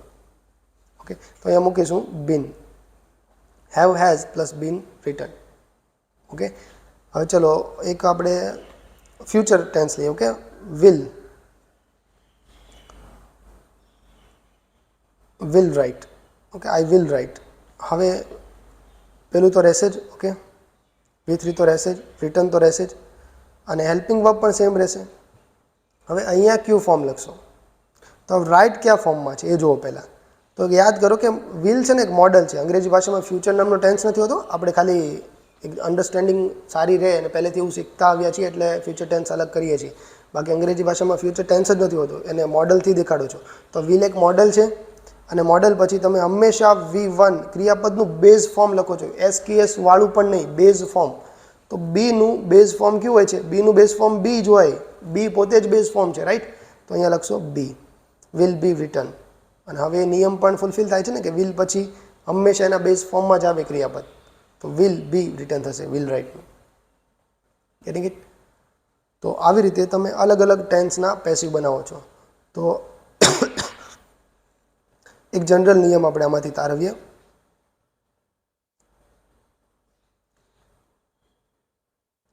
એક જનરલ નિયમ તારવીએ કે જે પણ તમારું મેઇન વર્બ હોય, એ મેઇન વર્બ જે ફોર્મની અંદર હોય એ ફોર્મમાં બીનું ફોર્મ. ઓકે, જે મેઇન વર્બ જે ફોર્મમાં હોય એ જ ફોર્મની અંદર બીનું ફોર્મ લેવાનું અને પછી V3 મૂકવાનું. કોનું? મેઇન વર્બનું જ. Getting it? ચલો, હેડ, રિટર્ન, આવી રીતનું મેઇન વર્બ છે, આવું રીતનું તમારું વર્બ છે. તો આ જે રિટર્ન છે, આ જે મેઇન વર્બ છે, રાઈટ? રિટર્ન છે ને મેઇન વર્બ, એનું તમે શું કરશો? V3 તો મૂકશો જ, એટલે રિટર્ન તો આવશે જ અગેન. અને મેઇન વર્બ છે એનું બીનું કયું ફોર્મ લખશો? જે મેઇન વર્બ જે ફોર્મમાં છે જ, તો અહીંયા V3 છે તો બીનું V3 મૂકશો, બીન રિટર્ન. ઓકે, અને હેડનું હેડ તો એમ જ રહેશે, હેલ્પિંગ વર્બમાં કોઈ ચેન્જ નહીં થાય, એ એમ જ આગળ ચીપકેલા રહેશે, કારણ કે ટેન્સ શો કરે છે, રાઈટ? તમે તો ખાલી મેઇન વર્બનું જ પેસિવ કરો છો. ઓકે, તો એટલી વાત યાદ રાખો. અને બધા જ ટેન્સના તમે એક્ટિવ અને પેસિવ એકવાર કરો, અમુક એક સેન્ટેન્સ લખો, એટલે આ એકદમ બેસી જશે મગજમાં. દર વખતે આવું વિચારવાનું ના હોય, રાઈટ? દર વખતે આવું વિચારવા જશો તો લખી જ નહીં એ કોમેન્ટ્સમાં કે આનું હેડ બીન V3 થાય અને પછી તમે હેડ બીન V3 લખો. એ બાય હાર્ટ થઈ જવું જોઈએ. આ તો અન્ડરસ્ટેન્ડિંગ માટે છે, આપણે સમજ્યા, વેલ એન્ડ ગુડ. ઓકે, પછી એની પ્રેક્ટિસ એટલી કરો કે એ આવી જ જાય, તમારા હાથને ટેવ પડી જાય કે હેડ બીન રિટર્ન લખાય, હેઝ બીન રિટર્ન લખાય. Okay, am is are being plus V3 હોય, એ હાથને પ્રેક્ટિસ પડવી જોઈએ. તો એટલી પ્રેક્ટિસ કરો. ચલો, હવે વન બાય વન અમુક એક ટેન્સના સેન્ટેન્સ લીધા છે અને એના તમે આપણે પેસિવ બનાવીશું. ઓકે, અહીંયા જુઓ, આ તમારો સબ્જેક્ટ છે ફાર્મર, આ પ્લાન્ટેડ શું છે? વર્બ છે, અને આ વર્બનો ઓબ્જેક્ટ છે. યસ, તો પેસિવમાં મારે એ જ જોઈએ ને. પેસિવમાં શું હોય કે તમારો જે સબ્જેક્ટ હોય પછી વર્બ હોય, એના પર ક્રિયા થતી હોય. જો સબ્જેક્ટ વર્બ ઓબ્જેક્ટ તો હરખું જ રહે. ઓબ્જેક્ટ પ્લસ વર્બ એવું ક્યારેય ના હોય, એ ખોટી છે. નાના હોય ત્યારે આપણે એવું શીખવાડતા હોય કે આનું આમ જાય, આનું આમ જાય. ઓકે, પણ એવી રીતે યાદ ના રખાય. એ મેઇન્સમાં તમને લખવા માટે પેસિવ શું છે સમજવા માટે એ હવે જરૂરી નથી. ઓકે, ચલો છોડો, એવી રીતે યાદ રહેતું તો વેલ એન્ડ ગુડ, એમ પણ રખાય, કંઈ ખોટું નથી. પણ હવે આપણે નવી એની અંદર શું છે એ આપણે જોયું, તો એને હવે એવી રીતે જ જોજો. આ વર્બ છે એને વોટ કે વૂમ પૂછું તો ધ ફાર્મર પ્લાન્ટેડ, ફાર્મરે પ્લાન્ટ કર્યું, એને વાવ્યું, એને બોયા. ઓકે, તો ફાર્મર પ્લાન્ટેડ ધ સીડ્સ, શું પ્લાન્ટ કર્યું? તો કે વોટ પૂછો તો એનો ઓબ્જેક્ટ મળ્યો, યસ. તો એ તો પેસિવની રિક્વાયરમેન્ટ છે કે વર્બ કોઈ ઉપર કામ કરી રહ્યું હોય તો પેસિવ થઈ જાય. વર્બ કોઈ ઉપર કામ કરી રહ્યું છે એ પેસિવ થઈ જાય. હવે એ જે જેના પર કામ કરી રહ્યું છે વર્બ, એને તમે સબ્જેક્ટ બનાવી દો, એના વિશે તમે વાત કરો છો એવું તમે વાક્ય બનાવો તો એ પેસિવ. તો the seeds, okay, the seeds, V3 તો આવશે જ, પ્લાન્ટેડનું V3 પ્લાન્ટેડ જ થાય. The seeds planted. ઓકે, હવે આ પ્લાન્ટેડ એ કયા ફોર્મમાં છે? V2ના ફોર્મમાં છે. તો બીનું V2નું ફોર્મ શું થાય? વોઝ અથવા વેર. તો સીડ્સ બહુવચન છે તો વેર લખીશ. The seeds were planted by, by પછી તમે એજન્ટ શો કરો છો કે કોના દ્વારા? તો બાય ધ ફાર્મર. ઓકે, જો પ્રોનાઉનના ઓબ્જેક્ટિવ સબ્જેક્ટિવ કેસ અલગ હોય, બીજા કોઈ પણ નાઉનના ઓબ્જેક્ટિવ સબ્જેક્ટિવ કેસ અલગ ના હોય, તો ફાર્મરનું ફાર્મર જ રહે, ફાર્મરનું હિમ ધેમ એવું કંઈ ના થાય. Getting it? ચલો હવે આનું તમારે પ્રશ્ન કરવું છે. ચલો આ વાક્યનું પ્રશ્નાર્થ કરવું છે તો કેમ કરશો? તો વેરને આગળ લઈ લો કે વેર ધ સીડ્સ પ્લાન્ટેડ. તો આવું કેમ કરાવું છું? કારણ કે આ રચના છે ને, આ રચના WH ક્વેશ્ચનમાં આવે છે ને એક્ઝામની અંદર WH ક્વેશ્ચન પૂછે છે. બસ આગળ ખાલી WH ક્વેશ્ચન આવી જશે કે વેર, વેર, ચલો ક્યાં પ્લાન્ટ કર્યા હતા આવું પૂછવું છે તો આગળ વેર એડ કરી દો. Where the seeds planted by the farmers. WH વાળી પેસિવ ફોર્મ બની ગયું અહીંયા. ઓકે, પણ પહેલાં આપણે અહીંયા સુધી જ રહીએ, પછી શીખીએ. આનું હા કે ના વાળો જે જવાબ આવે એવું તમારે પ્રશ્ન બનાવવું છે. તો where the seeds planted by the farmer. અને રૂલ શું હતો? રૂલ યાદ રાખો. રૂલ શું હતો કે normally subject plus helping verb હોય, પછી મેઇન વર્બ હોય, નોર્મલી આવું હોય, એક બે ટેન્સ સિવાય. પણ પ્રશ્ન કરવો હોય ને ત્યારે હેલ્પિંગ વર્બ ઉઠાવીને આગળ જાય. તો હેલ્પિંગ વર્બ પ્લસ સબ્જેક્ટ આવું થાય પ્રશ્નની અંદર. તો એ કી છે, એને પકડવાની છે. Okay, helping verb plus subject. Okay, ચલો આગળ જોઈએ. The workers will build the bridge. તો વર્કર્સ બિલ્ડ કરશે શું? તો કે બ્રિજ. તો આ વર્બ છે અને વર્બનો ઓબ્જેક્ટ છે તમારી પાસે, બની શકે પેસિવ, રાઈટ? તો પેસિવ બનાવવા માટે ઓબ્જેક્ટને જ તમે આગળ લે છો, એ જ તમારો સબ્જેક્ટ બને છે નવો. The bridge, okay, the bridge. અને V3 તો આવશે જ. બિલ્ટનું V3 શું થાય? બિલ્ટ. બિલ્ડનું V3 શું થાય? બિલ્ટ. Build, built, built. પહેલાં ડી હોય અને પછી બંનેમાં ટી હોય પાછળ. Built, built. Okay, the bridge built. હવે વિલ પણ એમ જ રહેશે, હેલ્પિંગ વર્બ છે, હેલ્પિંગ વર્બ એમ જ રહે. ઓકે, કારણ કે હેલ્પિંગ વર્બ કંઈક મિનિંગ સાથે લઈને આવે છે તો એ મિનિંગને તો તમે લોસ ના કરી શકો ને. પેસિવ ભલે બનાવો છો, અલગ રીતે એને બોલો છો ખાલી, પણ જે મિનિંગ છે, જે ઇન્ફોર્મેશન છે એને તો જાળવવાની ને, એટલા માટે હેલ્પિંગ વર્બ એમ જ મૂકે છો. હવે આ બિલ્ડ છે કયા ફોર્મમાં હતું? તો કે બેઝ ફોર્મમાં હતું, કારણ કે વિલ મોડલ છે તો એની પછી હંમેશા બેઝ ફોર્મમાં જ આવે. તો તમારું જે પેસિવ તમે જે બનાવો છો એમાં પણ આગળ બી એડ કરશો. આ તમારું પેસિવ બન્યું. ઓકે, બિલ્ડનું પેસિવ બનશું be built. Getting it? The bridge will be built by the workers. Okay. હવે આનું ક્વેશ્ચન બનવું છે તો અહીં હેલ્પિંગ વર્બ કયું છે? વિલ. તો વિલને આગળ ઉઠાવી લો. એક જ હેલ્પિંગ વર્બ ઉઠાવવાનું. હા, વિલ અને બી બે નહીં ઉઠાવવાના. તો will the bridge be built by the workers. થોડુંક અલગ થશે. Okay, will the bridge be built by the workers. by the workers. Okay, લઈમાં will the bridge be built by the workers. getting it? આનું નકાર બનાવો તો easy છે, bill પછી not મૂકી દો. ઓકે, ચલો આગળ વધીએ. આનું પેસિવ કરો. ચલો આ તમે તમારી રીતે નોટ્સમાં લખવાની ટ્રાય કરો. નોટ પેન સાથે રાખજો. ઓકે, તો boy is કિકિંગ the ball. Boy અને બોલ અલગ છે, સબ્જેક્ટ ઓબ્જેક્ટ છે, બંને અલગ હોવાના. તો આ સબ્જેક્ટ છે, આ તમારું વર્બ છે, આ તમારો ઓબ્જેક્ટ છે. આ કિકિંગની ક્રિયા બોલ પર થઈ રહી છે, યસ, એનું પેસિવ થઈ શકે. ધ બોલ કિકનું શું થશે? કિક ડઝ થશે. હવે અહીંયા શું હતું? કિકિંગ છે ને, કિકિંગ. કિકિંગ શું છે? ક્રિયાપદનું આઈએનજી વાળું ફોર્મ છે, યસ. તો કિક તો આવશે જ, પેસિવ છે એટલે કિક તો લખી જ દેવાનું, V3 તો મૂકી જ દેવાનું. હવે આઈએનજી વાળું ફોર્મ છે તો બીનું આઈએનજી વાળું ફોર્મ શું થાય? બિંગ. તો લખો બિંગ. તો એમ યાદ રખાય કે કિકિંગ છે ને, એ કિકિંગનું આટલું પેસિવ થયું, being kicked. ઓકે, આ કિકિંગનું પેસિવ થાય being kicked. એ મેં અહીંયા લખ્યું. અને હવે હેલ્પિંગ વર્બ ઇઝ લખ્યું, કારણ કે ટેન્સ પણ શો કરવાનો. being kicked તો પાસ્ટમાં હોય, પ્રેઝન્ટમાં હોય, ફ્યુચરમાં હોય. રાઈટ. તો am is are, was were, will એ પણ લખવા જરૂરી છે ને. The ball is being kicked. Okay, the ball is being kicked by boy. Okay,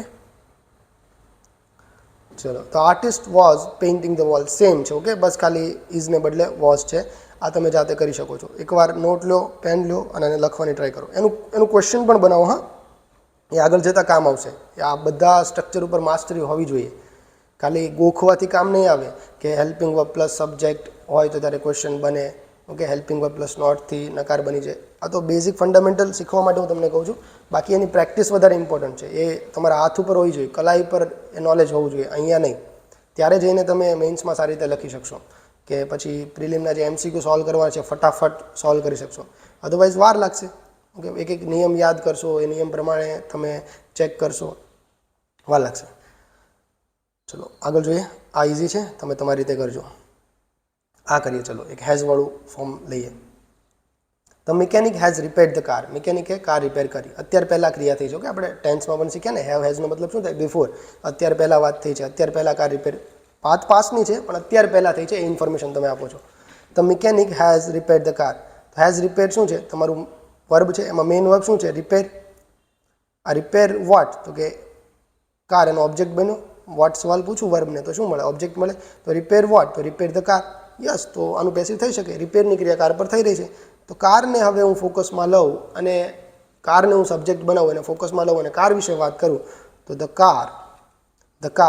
હવે ડાયરેક્ટ કરીએ. ધ કાર હેવ હેઝ તો એમ જ રહેશે. ઓકે, હવે હેવ હેઝ છે ને સબ્જેક્ટ પ્રમાણે આવે. હો, ઓબ્જેક્ટ પ્રમાણે ના આવે. તો કાર તમારો સબ્જેક્ટ બની ગયો છે તો હેવ મૂકું કે હેઝ મૂકું એ સબ્જેક્ટ ડિસાઇડ કરશે. અહીંયા કાર છે તો મેં હેઝ મૂકીશ, પણ જો અહીંયા કાર્સ આપ્યું હોત, બહુવચન આપ્યું હોત તો હું અહીંયા હેવ લખતે. ઓકે, ધ કાર હેઝ હવે પ્રિપેર્ડ છે. અહીંયા જુઓ તમે, હેઝ પછી શું હોય? હંમેશા V3 હોય ને. હેવ હેઝ પછી V3 હોય. તો V3નું પેસિવ કેવી રીતે થાય? તો બીન પ્લસ V3. V3નું પેસિવ, કારણ કે પેસિવમાં V3 જ આવશે. તો આ V3 એ કેવી રીતે હું ડિફાઇન કરીશ? બીન દ્વારા. ધ કાર હેઝ બીન શું છે? રિપેર્ડ. રિપેર્ડનું V3 રિપેર્ડ થાય. The car has been repaired by the mechanic. જો યાદ ન હોય ને તો ઈડી લગાડી દેવાનું. કોઈ વર્બનું V3 યાદ નથી તો ઈડી લગાડી દેવાનું. બાકી યાદ છે તો વેલ એન્ડ ગુડ. યાદ હોવા જોઈએ. જે નોર્મલ છે, ફ્લાય છે, ડ્રાઈવ છે, અલગ અલગ બને છે, ગો, એ બધાને યાદ હોવા જોઈએ. જે જનરલ આપણે યુઝ કરીએ છીએ એ તમારે ગોખવા પડશે. અને બાકી ઈડી લગાડી દેવાનું ચાલે. જો નથી આવડતું કંઈક અલગ બને છે અને ઈડી લગાડી દે તો પણ એક્ઝામમાં ચાલી જાય ક્યારેક. ઓકે, મેઇન્સમાં લખવાની વાત કરું. પ્રિલિમમાં તો યાદ રહેવું જોઈએ. ચલો સેમ છે પણ હવે પાસ્ટ ટેન્સનું છે. Okay, the student had submitted the form. તો સબમિટની ક્રિયા કોણ પર થઈ રહી છે? ફોર્મ પર. ફોર્મ ઓબ્જેક્ટ છે. યસ, એનું પેસિવ થઈ શકે. હવે ડાયરેક્ટ કરીએ. ધ ફોર્મ, મારી સાથે કરજો. Okay, the form. હવે ફોર્મ આપણે પાસ્ટ પરફેક્ટ છે તો પાસ્ટ પરફેક્ટમાં હંમેશા હેડ જ આવે. ઓકે, હેવ હેઝ જેવી કંઈ માથાકૂટ છે નહીં, ઇઝી છે. The form had been submitted by the student. Okay, હવે આનું તમારે ક્વેશ્ચન બનવું છે તો કેવી રીતે કરશો?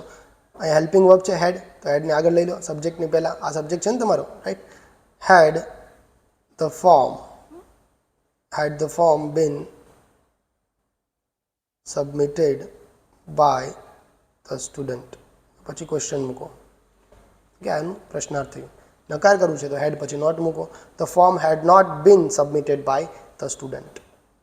ઓકે, ચલો હવે આ થોડુંક અલગ છે. આ પણ લઈએ. ખાલી દેખાવમાં મોટું છે, બાકી ઇઝી જ છે. આનું પેસિવ કરવું છે. વી તમારો સબ્જેક્ટ છે. વિલ હેવ અને ફિનિશ્ડ. ઓકે, આ તમારું મેઇન વર્બ છે ફિનિશ્ડ. વિલ હેવ ફિનિશ્ડ આ તમારા હેલ્પિંગ વર્બ છે. ફ્યુચર પરફેક્ટ શો કરે છે. Will have finished. ઓકે, અને મેઇન વર્બ શેમાં છે? V3માં છે. તો V3નું પેસિવ કેવી રીતે થાય? બીન પ્લસ V3 કરવી, બીન પ્લસ ફિનિશ્ડ થશે. યસ, ઇઝી છે. અને આ ક્રિયા કોના પર થઈ રહી છે? ધ પ્રોજેક્ટ ઉપર. આ તમારો ઓબ્જેક્ટ છે. Okay, finished what? તો કે ફિનિશ્ડ પ્રોજેક્ટ. વર્બને તમે વોટ કે વોમ પૂછો તો ઓબ્જેક્ટ મળે. તો ફિનિશ્ડ વોટ? તો ફિનિશ્ડ ધ પ્રોજેક્ટ. તો ધ પ્રોજેક્ટ એને હું મારો નો સબ્જેક્ટ બનાવું. The project. હવે બાકીના હેલ્પિંગ વર્બ સેમ રહેશે. મેં તમને કીધું હતું ને, will have, the project will have. હવે મેઇન વર્બને બદલે તમે એનું પેસિવનું રૂપ લખો છો તો will have, the project will have been finished. The project will have been finished before noon. આવું થશે આનું passive. Okay, will have been finished લાંબુ લાગે પણ ઇઝી છે, કંઈ છે નહીં. પ્રેક્ટિસ કરશો એટલે ઇઝી લાગશે. ઓકે, અત્યારે એવું લાંબુ લાગતું હોય તો લાગી શકે છે, પણ એમાં કંઈ મૂંઝાવાની જરૂર નથી. પ્રેક્ટિસ કરશો એટલે આના પર પકડ આવી જશે. પછી આ પેસિવ ફોર્મ તમે લખવામાં પણ યુઝ કરી શકશો જો ઇનફ પ્રેક્ટિસ કરી હશે ને તો. ઓકે, ચલો. She has been teaching the student for 2 hours. થોડુંક લાંબુ છે, ઓકે, પણ મેઇન તો એ જ છે. આ ટીચિંગ છે. Teaching what? તો કે સ્ટુડન્ટ એનો ઓબ્જેક્ટ છે તમારી પાસે. યસ, તો એનું પેસિવ શક્ય છે. આ ટીચિંગ શું છે? ક્રિયાપદનું આઈએનજી. તો એનું પેસિવ શું થશે? તો Bing plus V3. Bing plus V3 શું થશે? ટીચનું ટોટ. બિંગ ટોટ. ટીચિંગનું ટોટ તે ખબર હોવી જોઈએ. હા, નહીં તો ટીચડ કરીને આવશું આપણે, ને ખોટું પડશે અને તો પકડાઈ જશું. કારણ કે એ તો બહુ એકદમ નોર્મલ આપણે રોજિંદા જીવનમાં ઉપયોગ થતો આ વર્બ છે ટીચ એમ. તો એનું તો V3 ખબર હોવી જોઈએ. Being plus taught. The student helping verb એમ જ રહેશે. The student has been being taught. Okay, ટીચિંગના બદલે જ હું પેસિવ વર્બ મૂકું છું. The student has been being taught by her. Okay, by her થશે ને, કારણ કે શી છે એ સબ્જેક્ટના સ્થાને છે. અહીંયા આ જે પ્રિપોઝિશન છે એના ઓબ્જેક્ટના સ્થાને છે. પ્રિપોઝિશનનો ઓબ્જેક્ટ છે, વાક્યનો ઓબ્જેક્ટ નથી. વાક્યનો ઓબ્જેક્ટ ન હોય ક્યારેય, પ્રિપોઝિશનનો ઓબ્જેક્ટ હોય. સબ્જેક્ટ કોનો હોય? તો કે વર્બનો સબ્જેક્ટ હોય. ઓબ્જેક્ટ કોનો હોય? તો વર્બનો ઓબ્જેક્ટ હોય. એવી રીતે વર્બનો ઓબ્જેક્ટ હોય, એવી રીતે પ્રિપોઝિશનનો પણ ઓબ્જેક્ટ હોય. આગળ આપણે આ સિરીઝને આગળ વધારીશું તો આપણે એમ પણ શીખીશું કે જેરનનો ઓબ્જેક્ટ હોય, કોના ઓબ્જેક્ટ હોય, બધું જ આપણે શીખીશું. ઓકે, પણ એ પછીની વાત છે. અત્યારે આપણે બેઝિક શીખી રહ્યા છીએ. The subject has been being taught by her. Okay, હવે આનું તમારે ક્વેશ્ચન બનાવવું છે. અને હા, હજુ એક વાત આમાં યાદ રાખો, હેવ મૂકું કે હેઝ મૂકું એ અહીંયા સબ્જેક્ટ પર આધાર રાખે. સ્ટુડન્ટ્સ હશે તો હેવ મૂકીશ.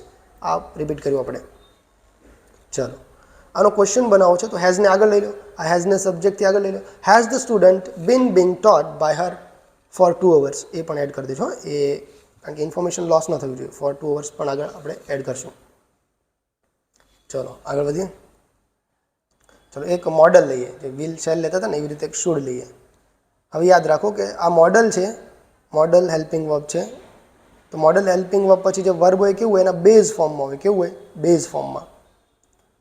તો આ બેઝ ફોર્મમાં છે તો એનું પેસિવ પણ કેવું થશે? એનું પેસિવ કેવું થશે?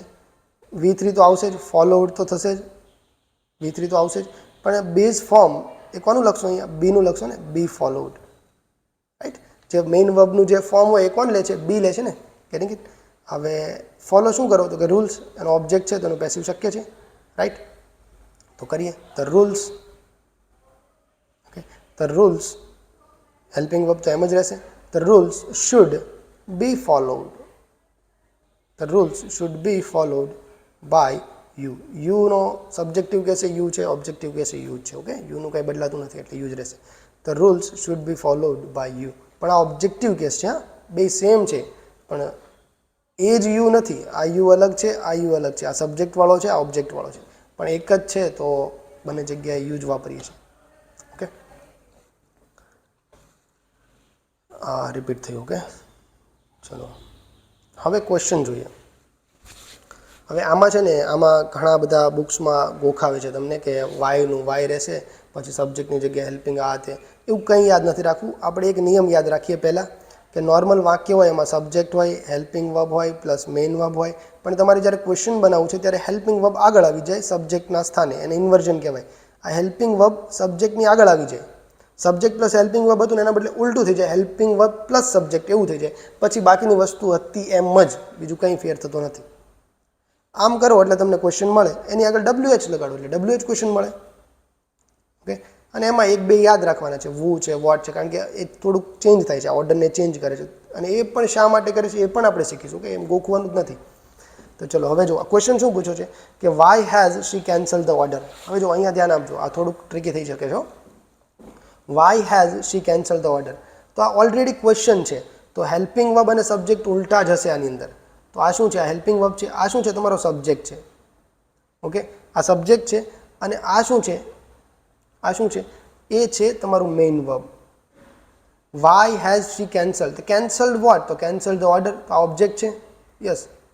તો ઓબ્જેક્ટ છે અને તમારી પાસે મેઇન વર્બ છે, તેનું પેસિવ થઈ શકે. હવે અહીંયા ધ્યાન આપો. આ વાયનું તો વાય મેં અહીંયા લખ્યું. ઓકે. હવે પેસિવની અંદર શું થાય? પેસિવની અંદર તમારો જે ઓબ્જેક્ટ હોય એ સબ્જેક્ટના સ્થાને આવે, રાઈટ? તો ધ આવી રીતનું થશે પેસિવમાં. ધ ઓર્ડર પછી ક્રિયાપદ શું છે? હેઝ. હેલ્પિંગ વર્બ શું છે? હેઝ. The order has. અને કેન્સલ્ડ શું છે? હેઝની સાથે શું હોય? V3 હોય ને, તો બીન કેન્સલ થશે. The order has been cancelled. The order has been cancel. આવી રીતનું હશે બાય હર. હવે આનું તમે પ્રશ્ન કર્યું છે, તો ઓર્ડર તમારો સબ્જેક્ટ છે, હેઝ તમારું હેલ્પિંગ વર્બ છે, તેને આગળ લ્યો. તો why has, ready? Y has the order. Y has the order પછી બીન કેન્સલ્ડ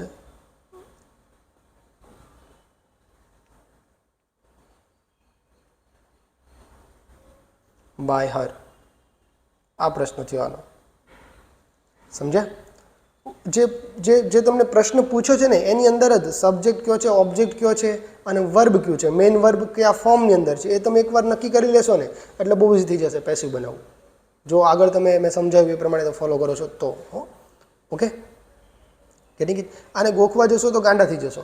કારણ કે કેટલું યાદ રાખશો કે વાય મૂકશો, પછી અહીંયા હેલ્પિંગ વર્બ આવે, પછી ઓબ્જેક્ટથી અહીંયા લાવશો સબ્જેક્ટ. એક તો અફર્મેટિવનું અલગ હોય, પછી ક્વેશ્ચનનું અલગ હોય, ઇમ્પેરેટિવનું અલગ હોય. ઓકે, એ ગોખવું નથી. એક બેઝિક પેટર્ન આપણે યાદ રાખી લઈએ અને એ પેટર્નને જ ફોલો કરવાની હોય છે ગ્રામરમાં. બધી ભાષાના ગ્રામરમાં એવું હોય, ખાલી અંગ્રેજીના નહીં. ઓકે, આઈ હોપ કે આ તમને સમજાણું.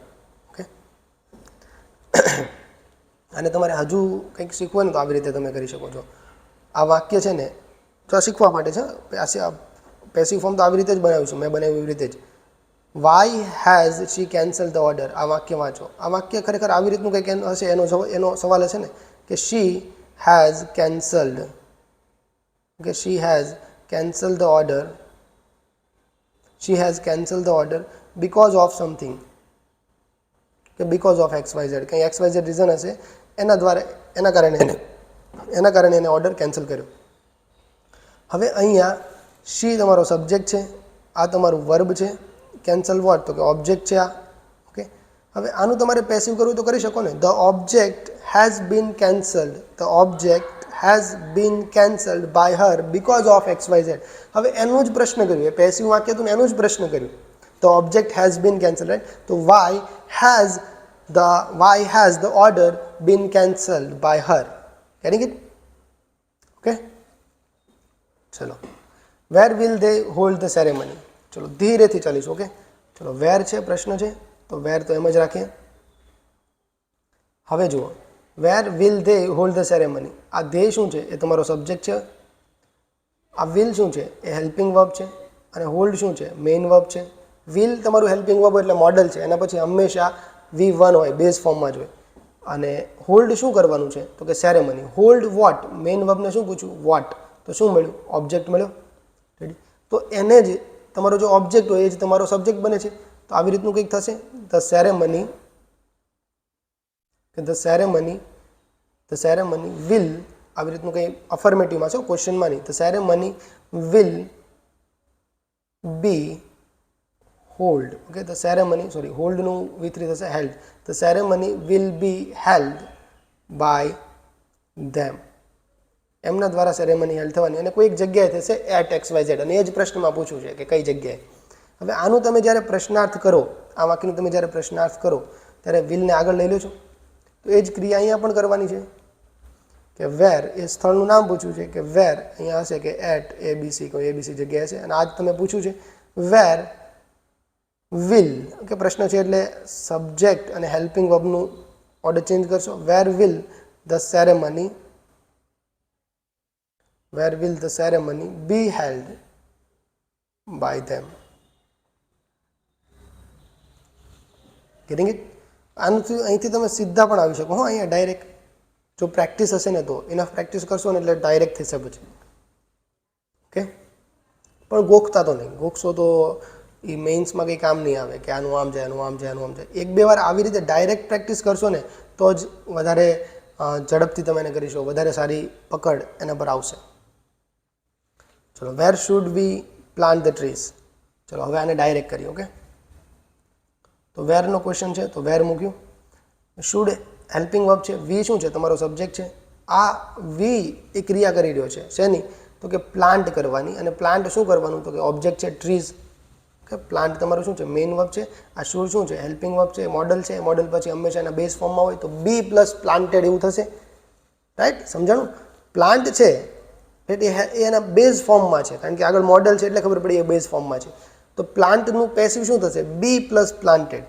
તો વેર શુડ તો રહેશે જ, કારણ કે હેલ્પિંગ વર્બ ક્વેશ્ચનની અંદર હેલ્પિંગ વર્બ આગળ જ આવે. વેર શુડ, હવે ઓબ્જેક્ટ આવશે where should the tree, where should the tree be planted, be planted by we છે. ઓકે, અહીંયા સબ્જેક્ટના સ્થાને છે એટલે વી લખ્યું છે. ઓબ્જેક્ટના સ્થાન આવ્યા, બાયનું બાય પ્રિપોઝિશન છે, એનો ઓબ્જેક્ટ છે તો બાય અસ આવશે.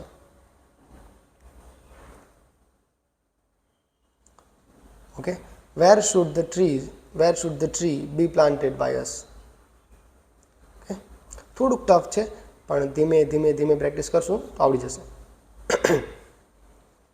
What do you it every day, what do you it every day. ચલો આ સરસ છે, આ થોડુંક અલગ છે, એનું પણ કારણ છે. ચલો એક પહેલાં આ વાક્ય લઈએ કે you what do you it છે. ઓકે, એટલે યુ ઇટ ધારો કે you it banana, you it banana every day. તું રોજે કેળા ખાય છે એવું એક વાક્ય છે રે. તું રોજે એવું તો ન હોય જનરલી આ ઇટ બનાને એવું હોય અથવા હી ઇટ હોય. તું સામેવાળાને એવું કહેતા ના હોય કે તું રોજ બનાના ખાય છે. You it banana every day આવું વાક્ય છે તમારી પાસે. હવે અહીંયા યુ તમારો સબ્જેક્ટ છે, આ તમારો આ શું છે તમારું વર્બ છે. અહીંયા ધ્યાન આપજો, આ થોડુંક ટ્રિકી છે. યુ ઇટ બનાના છે, આ તમારું વર્બ છે. ઇટ વોટ, ઇટને તમે પ્રશ્ન પૂછો વોટ કે વોમ તો શું મળશે, ઓબ્જેક્ટ મળશે. તો બનાના તમારો ઓબ્જેક્ટ છે. યસ, ઇટની ક્રિયા બનાના પર થઈ રહી છે તો આનું પેસિવ થઈ શકે.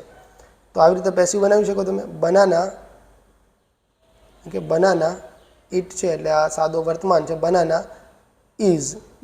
ઇઝ ઇટન, ઇટનું V3 ઇટન થાય, ઇટ એટ ઇટન કે eat ate eaten. Banana is eaten by you, banana is eaten by you. આ વાક્ય મળ્યું. હવે મારે આનો પ્રશ્ન પૂછવો છે અને પ્રશ્નમાં મારે બનાના જવાબ જોઈએ. તો શું પ્રશ્ન પૂછું, શું જ પૂછું ને, કારણ કે આ ઇટન છે એને તમે પૂછો વોટ કેવું તો બનાના આન્સર મળશે ને. Eaten what, is eaten what, તો કે બનાના ઇઝ ઇટન. રાઈટ, એને વુ પૂછો તો સબ્જેક્ટ ના મળે પેસિવની અંદર. પેસિવની અંદર વોટ પૂછો ને ત્યારે સબ્જેક્ટ મળે.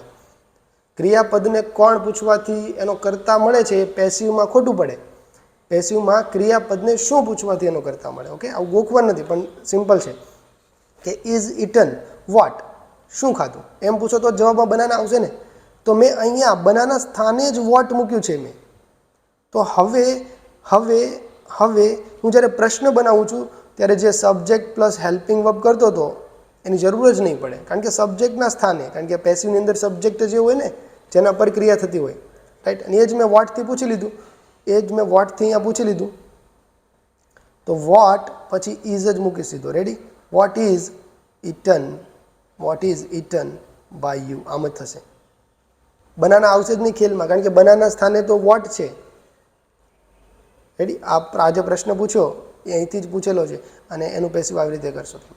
Banana is eaten by you, sorry what is eaten by you every day. Every day આગળ એડ કરી દો. પણ સમજાણું, અહીંયા સબ્જેક્ટ પ્લસ હેલ્પિંગ વર્બ એને ઉલટાવવાની જરૂર જ નથી, કારણ કે શરૂઆતમાં જ તમે સબ્જેક્ટના સ્થાને જ સવાલ પૂછી લીધો એટલે એ ઉલટાવવાનો કોઈ મિનિંગ જ ના બને. હવે તમારી પાસે નવો સબ્જેક્ટ રહેતો જ નથી, એના બદલે જ વોટ છે. તો વોટ એ બનાના સ્થાને જ હશે, તું જે ઇટ કરે છે એના સ્થાને જ હશે. Is eaten, something is eaten by you, અને સમથિંગના સ્થાને જ મેં અહીંયા વોટ મૂક્યું છે. ઓકે, એટલે ખેલ અહીંયા નહીં થાય, કારણ કે આ વાક્ય તમે આ વાક્ય જુઓ તો અહીંયા યુ શું છે, સબ્જેક્ટ છે. રાઈટ, અને તમારું વર્બ શું છે, ઇટ છે. આ તમારું વર્બ છે. એને પૂછો વોટ, તો એ તો પૂછ્યું છે યાર વોટ. ઓકે, એ જ તમારો ઓબ્જેક્ટ છે અને એ પેસિવની અંદર તમારો સબ્જેક્ટ બને છે. Getting it? એટલે જે ઓલું ઉલટાવો છો ને એ આમાં નહીં થાય. અને સેમ વસ્તુ વુ સાથે જાય એક્ટિવની અંદર. એક્ટિવની અંદર વુ સાથે થાય. ઓકે, તમે ચલો આ થોડુંક અલગ આપણે જઈએ છીએ પણ એકવાર જોઈ લઈએ. વુ પ્લેઝ, ઓકે, વુ પ્લેઝ ક્રિકેટ. ચલો, ક્લાસમાં શિક્ષકે આવીને પૂછ્યું કે વુ પ્લેઝ ક્રિકેટ, કોણ ક્રિકેટ પ્લે કરે છે? તો આપણે, મેં યાદ છે તમને એવું કીધું હતું કે હેલ્પિંગ વર્બનો યુઝ ક્વેશ્ચન બનાવવા માટે થાય. હેલ્પિંગ વર્બનો યુઝ ક્વેશ્ચન બનાવવા થાય. મારે એમ કહેવું હોય કે તું ક્રિકેટ રમે છો, તું ક્રિકેટ રમે છો, તો આમ કરવું પડે ને, ડુ યુ પ્લે ક્રિકેટ? તું ક્રિકેટ રમે છે, ડુ યુ પ્લે ક્રિકેટ? તો ડુ મેં એડ કર્યું. અધરવાઇઝ યુ પ્લે ક્રિકેટ એવું હોય ને કે તું ક્રિકેટ રમે છે, મારે પ્રશ્ન કરવો છે કે ડુ યુ, તો ડુ એડ કર્યું. અને એડ કરી અને પછી બેને ઉલટાવ્યું મેં. રાઈટ, આ હેલ્પિંગ વર્બ પહેલાં છે, સબ્જેક્ટ પછી છે. Getting it? હવે જ્યારે હું વુથી સવાલ કરું, એક્ટિવ વાક્ય છે, વુથી સવાલ કરું, તો સબ્જેક્ટ તો આગળ આવી ગયો, ત્યાં જ સબ્જેક્ટ હશે ને, વુના સ્થાને જ તમારો સબ્જેક્ટ હશે, કોણ ક્રિકેટ રમે છે. પછી તમે હેલ્પિંગ વર્બ લખો તો એની કોઈ જરૂર નથી, કારણ કે ક્વેશ્ચન બનાવવા માટે જે હેલ્પિંગ વર્બ લઈને આપણે એને આગળ લેતા હતા, તો હેલ્પિંગ વર્બ નથી મૂકતા. વુ ડઝ પ્લે ક્રિકેટ એવું નથી કરતા, વુ પ્લેઝ ક્રિકેટ એટલું જ કરી દો છો તમે, ત્યાં ડઝ કે ડુ એડ નથી કરતા. અધરવાઇઝ યસ કે નોમાં તમે ડઝ કે ડુ એડ કરો છો, કારણ કે એને જરૂર હતી. Getting it? ચલો, થોડુંક ના સમજાણું તો ઇટ્સ ઓકે, કે એક્ઝામમાં એટલું બધું ડિટેલમાં કંઈ જતા નથી. તમને બસ ખાલી આવો ક્વેશ્ચન આપ્યો અને એનું તમારે પેસિવ કરવાનું હોય છે. ઓકે, નથી સમજાણું તો ઇટ્સ ઓકે, એમાં કંઈ ખોવાઈ નથી ગયું. ઓકે, એ આગળ જતાં આપણે સમજીશું ધીમે ધીમે. What is she cooking now? Again same છે, આ કુકિંગ છે, વર્બ છે તમારું, અને શું કુકિંગ થઈ રહ્યું છે એ જ પૂછ્યું છે, તો વોટથી જ સવાલ છે. રાઈટ, તો વોટ જ તમારો સબ્જેક્ટ છે પેસિવ વાક્યની અંદર. તો વોટ ઇઝ કુકિંગ એટલે બિંગ કુકડ હશે. What is being cooked by her now? What is being cooked by her now? या પછી એમ પણ કહે છે what is being cook now by her, એમ પણ લખી શકો, ભાઈ સાચા છે. Getting it? ચલો, આ ઇઝી છે. ઓકે, તમે ટ્રાય કરજો, આની સ્ક્રીનશોટ લઈ લો અને આને એકવાર લખવાની ટ્રાય કરજો. વિલ હેવ પ્લસ છે, થોડું કામ કોમ્પ્લિકેટેડ છે, પણ કંઈ છે નહીં, ઇઝી જ છે. આપણે જે મેથડ યુઝ કરી એને જ ફોલો કરજો. અગેન આ પણ સેમ છે, વિચ રૂટ, આ વોટ જેવું જ થશે. ઓકે, આને એકવાર કરી લઈએ. ચલો, વોટ જેવું થશે, પણ કેવી રીતે આપણે જોઈ લઈએ. Which route do they use daily? કયો રૂટ તેઓ રોજે અપનાવે છે? અહીંયા ધે શું છે? તમારો સબ્જેક્ટ છે. અને યુઝ કરે છે એ લોકો, રાઈટ, આ તમારું વર્બ છે. યુઝ વોટ, તો કે વિચ રૂટ, એ જ તો પૂછ્યું છે તમને, રાઈટ. તો સેમ વોટ જેવી જ ક્રિયા થઈ, તો વિચ રૂટ એક સાથે જ આવશે, કે વિચ રૂટ, રૂટ બોલો, રાઉટ બોલો, કે સેમ છે. Which route do they use daily? Which route do they use? તો ડુ અને યુઝ એ કેવું સાદા વર્તમાન કાળનું વાક્ય છે, પરંતુ અહીંયા તો પેસિવ બનાવો છો અને આ જ તમારો સબ્જેક્ટ છે. તો પેસિવમાં સાદા વર્તમાન કાળનું પેસિવ કેવી રીતે બને? Which route is used. Okay, use તો આવશે, V3 તો હંમેશા આવશે જ પેસિવમાં, અને ઇઝ મૂક્યું સાદા વર્તમાન કાળનું રૂપ બેનું, એમ ઇઝ અથવા. Which route is used by them daily? By પછી ધેમ મૂક્યું, ધે નહીં, કારણ કે ધે સબ્જેક્ટના સ્થાને છે. બાય પ્રિપોઝિશન છે, પ્રિપોઝિશનનો ઓબ્જેક્ટ છે, તો ઓબ્જેક્ટિવ ગેસ ધેમ મૂક્યું. ઓકે, ચલો. How had he decorated the hall? એને હોલને કેવી રીતે ડેકોરેટ કર્યો? આ ઇઝી છે. ઓકે, તો આ સબ્જેક્ટ છે, આ તમારું વર્બ છે. વર્બ શેમાં છે? V3માં છે. યાદ રાખો, અહીંયા હેડ છે એટલે ખબર પડી. ઓકે, પણ પ્રશ્ન છે એટલે બે સાથે નથી. પ્રશ્ન છે એટલે સબ્જેક્ટની આગળ એ વહી ગયું છે, બાકી હેડ ડેકોરેટેડ એવું છે. ઓકે, એ જોતાં આપણે શીખવાનું છે. ડેકોરેટેડ વોટ, તો ડેકોરેટેડ વોટ કરો તો ઓબ્જેક્ટ મળશે ધ હોલ. તો યસ, આનું પેસિવ શક્ય છે. અને હાઉથી સવાલ કર્યો છે, હોલ કેવી રીતે ડેકોરેટેડ કરવામાં આવ્યો બીજા દ્વારા, એ તમારે સવાલ કરવાનો. તો હાઉ હેડ, ઓકે, કારણ કે પ્રશ્ન છે એટલે હેલ્પિંગ વર્બ તો આગળ જ રહેશે. How had the hall. હવે ડેકોરેટેડ V3માં છે, તો V3નું પેસિવ શું થાય? Been plus V3. How had the hall been decorated by him? પ્રશ્ન કરો. Okay, simple. ચલો, આ એક ટફ છે થોડુંક. હા, વુથી ટફ તો નથી, પણ યાદ રાખો, વુથી જ્યારે એક્ટિવ વાક્ય હોય ત્યારે એનું પેસિવ કરો ત્યારે વુને બદલે બાય વુમ થાય છે. શું? By whom. એનું પણ કારણ છે. ચલો, આપણે એક વાક્ય જોઈએ. તો teacher teaches the teacher. Okay, કોઈ એક પર્ટિક્યુલર ટીચર છે. ચલો હું તમને શીખવાડું છું. The teacher teaches the student. તમે પર્ટિક્યુલર સ્ટુડન્ટ છો તો અહીંયા ધનો યુઝ આવી રીતે થાય. The teacher teaches the student. કોઈ એક ટીચર અમુક એક વિદ્યાર્થીઓને શીખવાડી રહ્યો છે. આ કેસમાં તમે છો અમુક એક, એટલે પર્ટિક્યુલર છો, ફિક્સ થઈ ગયા. અને ધ ટીચર હું ફિક્સ થઈ ગયું. The teacher teaches the students. The teacher teaches the students. Okay, હવે અહીંયા મારે પ્રશ્ન પૂછવો છે કે કોણ ભણાવે છે.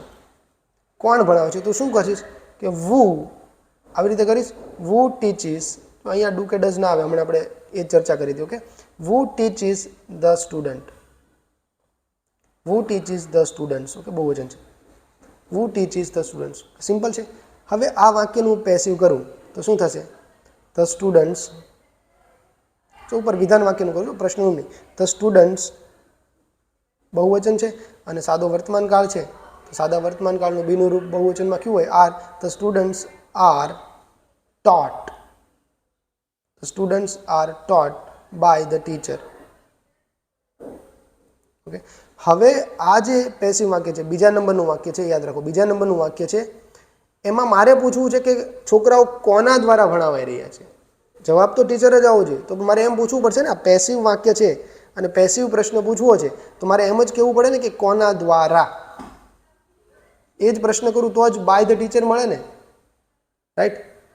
બાય વૂમ, છોકરાઓ ભણાવાઈ રહ્યા છે કોના દ્વારા. તો આ બાય ધ ટીચર છે એ મારે પ્રશ્નમાં પૂછવું. અહીંયા ખાલી ટીચર પ્રશ્નમાં પૂછો એટલે મેં વુ લખ્યું, પણ મારે બાય ધ ટીચર એવું પૂછવું છે તો બાય વૂમ કરીશ. અને આમ પણ જો બાય શું છે? પ્રિપોઝિશન છે. પ્રિપોઝિશન પછી ઓબ્જેક્ટિવ કેસ આવે હંમેશા. તો વુનો ઓબ્જેક્ટિવ કેસ વૂમ છે.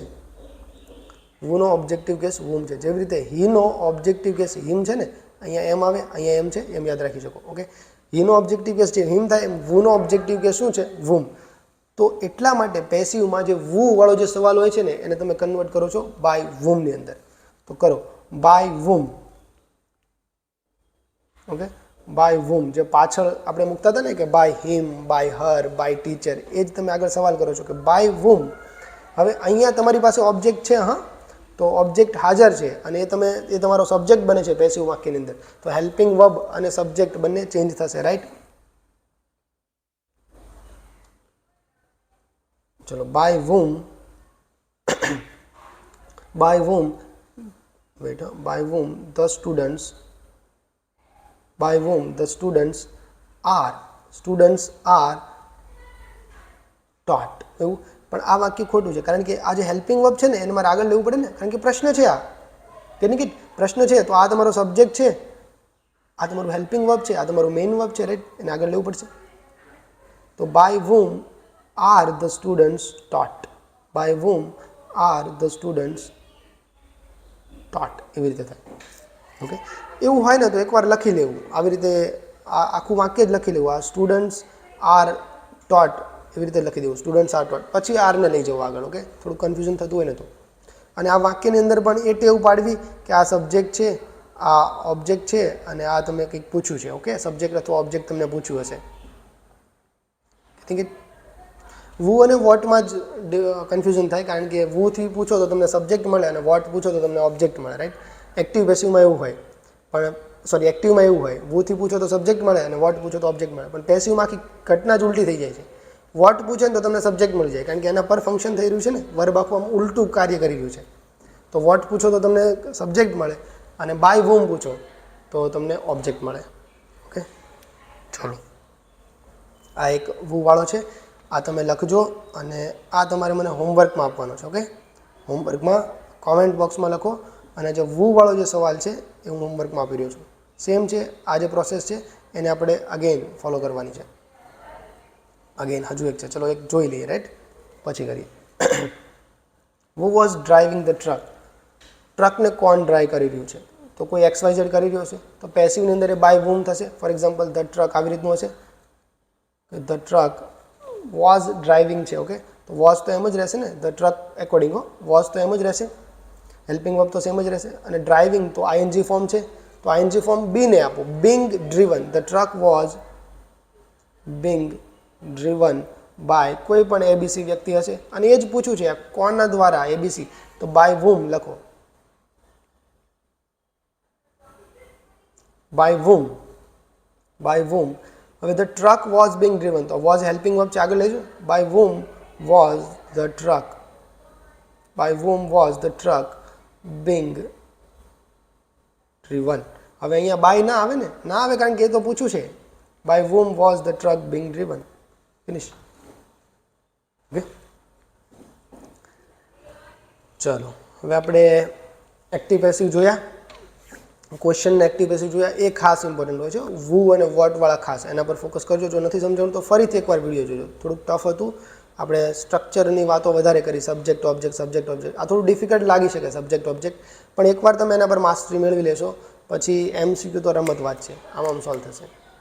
ઓકે, અને જે ભૂલ પડે છે લખવામાં એ પણ ઓછી થશે. અને તમે તમારી રીતે ભૂલ ફાઇન્ડ કરતા, ઓલું ઘણીવાર એવું હોય ને કે આ ફીલ આવે છે, ફીલ આવે છે, એ ફીલથી આગળ વધીને તમે ગ્રામરના નિયમના આધારે એ સોલ્વ કરતા થશો. ઓકે, ફીલવાળું સારું છે, જેને એવી રીતે થાય છે એવી રીતે કરે. ઓકે, પણ ઘણીવાર એમાં દગો મળે છે અને લખવામાં એ ઘણીવાર ફીલ ના આવે તો શું કરવું, તો ઊભા રહી જાય. ગ્રામરનો નિયમ ખબર હોય તો એને તમે યોગ્ય વાક્ય યોગ્ય રીતે એને લખી શકો. ચલો હવે નેક્સ્ટ સ્ટેપ છે આપણું imperative sentence. Okay, imperative sentence એટલે શું થાય કે આજ્ઞાર્થ, તમે આજ્ઞા કરો છો, કોઈને ઓર્ડર કરો છો. ઓકે, તો ઇમ્પેરેટિવ 3 પ્રકારના હોય છે. કાં તો તમે ઓર્ડર કરતા હોય, કાં તો તમે કોઈને એડવાઇસ કરતા હોય, કાં તો તમે કોઈને રિક્વેસ્ટ કરતા હોય. આપણે આગળ શીખ્યા છીએ તો એને આપણે અત્યારે કવર નથી કરતા. ઓકે, ઇમ્પેરેટિવ શું હોય ને એની વાક્ય રચના શું હોય ને એ બધું નહીં, એનું સીધું પેસિવ જોઈએ. તો ઓર્ડર તો આવી રીતનો હોય કે શટ ધ ડોર, કે ડોર શટ કરી દે. એડવાઇસ હોય તો ઓલવેઝ, નેવર, આવા શબ્દો તમને મળે કે never speak the truth, never speak the untruth. Okay, અને ઓલવેઝ સ્પીક ધ ટ્રુથ, હંમેશા ટ્રુ બોલવું જોઈએ. રિક્વેસ્ટ હોય તો આવી રીતે પ્લીઝ વર્ડ તમને જોવા મળશે કે please do me a favour tonight. Okay, તો 3 પ્રકારના ઇમ્પેરેટિવ સેન્ટેન્સ હોય ને આ 3 પ્રકારના એક્ઝામમાં પૂછાય છે અને 3 પ્રકારને આપણે 1 by 1 જોઈએ. ચલો પહેલું જોઈએ કે ઓર્ડર, કે જ્યારે કોઈને ઓર્ડર આપવામાં આવે તેનું પેસિવ કેવી રીતે કરે. તો ઇમ્પેરેટિવ સેન્ટેન્સને એનું પેસિવ બનાવવાની મોટાભાગે 2 રીત હોય છે. એક રીત તો કહેવાય ને કે સિમ્પલ છે. કેવી રીતની?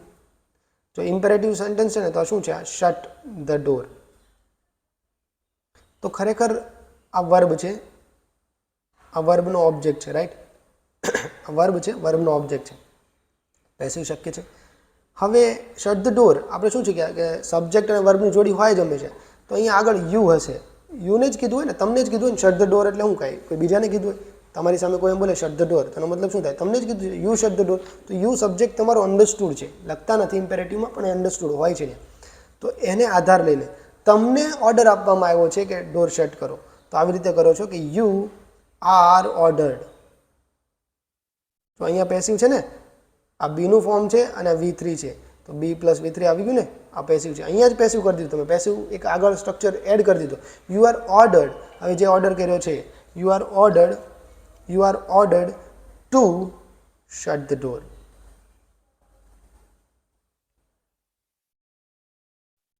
Okay, can you get? Switch off the fan. You are ordered to switch off the fan. Do not destroy the evidence. So you are ordered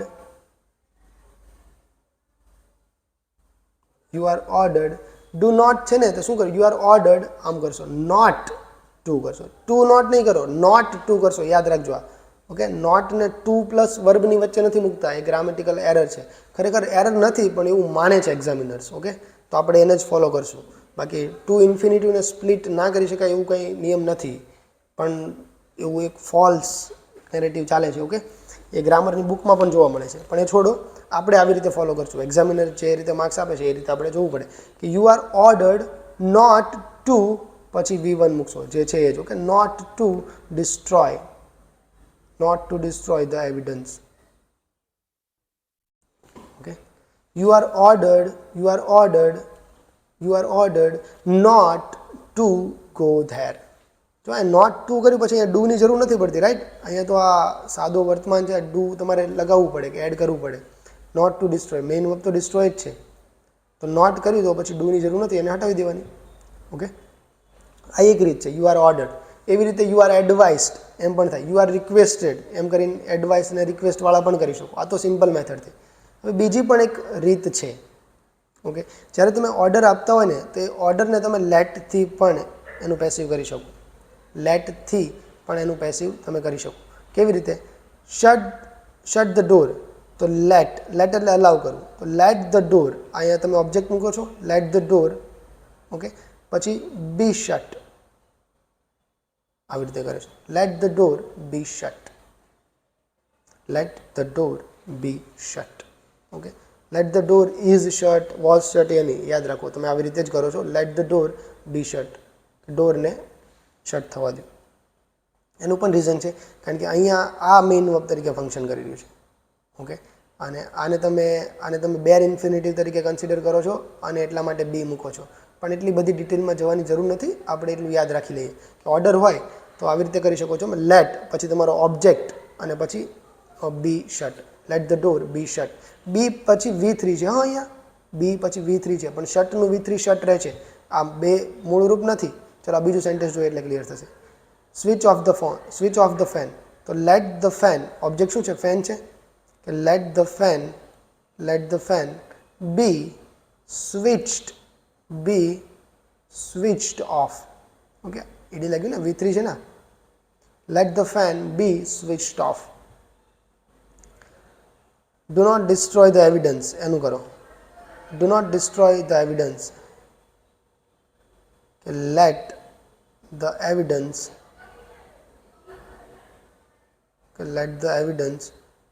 not, નહીં અહીંયા અલગ થશે. અહીંયા તમે લેટથી જ કરશો. કે સોરી, લેટ નોટ આમ કરશો. લેટ નોટ ધ એવિડન્સ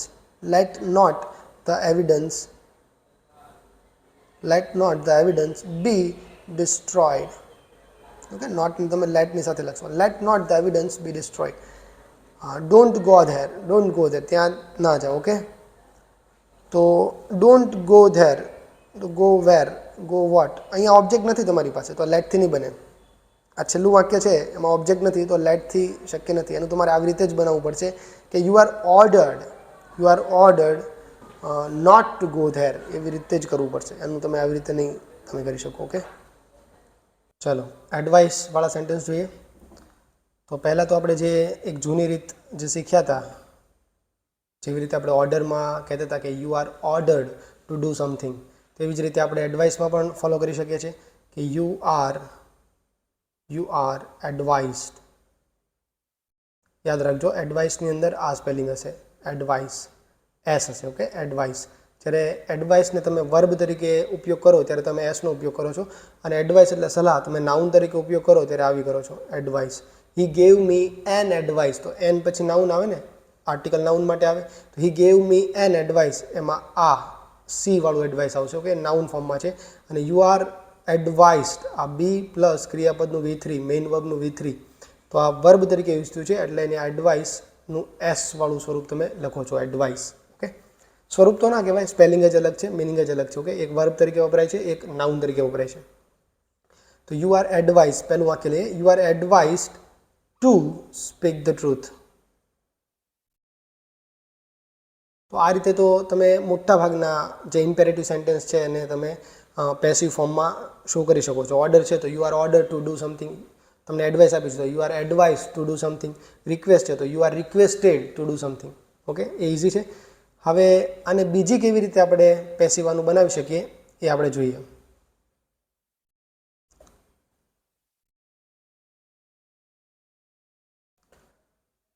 તો જોઈએ કે એડવાઇસ માટે આપણે કયા વર્ડનો યુઝ કરીએ છીએ. કોઈને તમે એડવાઇસ આપો છો તો તમે શું કહો, તારે આવું કરવું જોઈએ, રાઈટ? તો એડવાઇસ છે ને, જોઈએ. તો એના માટે તમે કયા મોડલનો યુઝ કરો છો? એના માટે આપણે મોડલ યુઝ કરીએ છીએ શુડ. તો એડવાઇસ આપણે શુડથી શું કરીએ છીએ? You should do this, you should do that.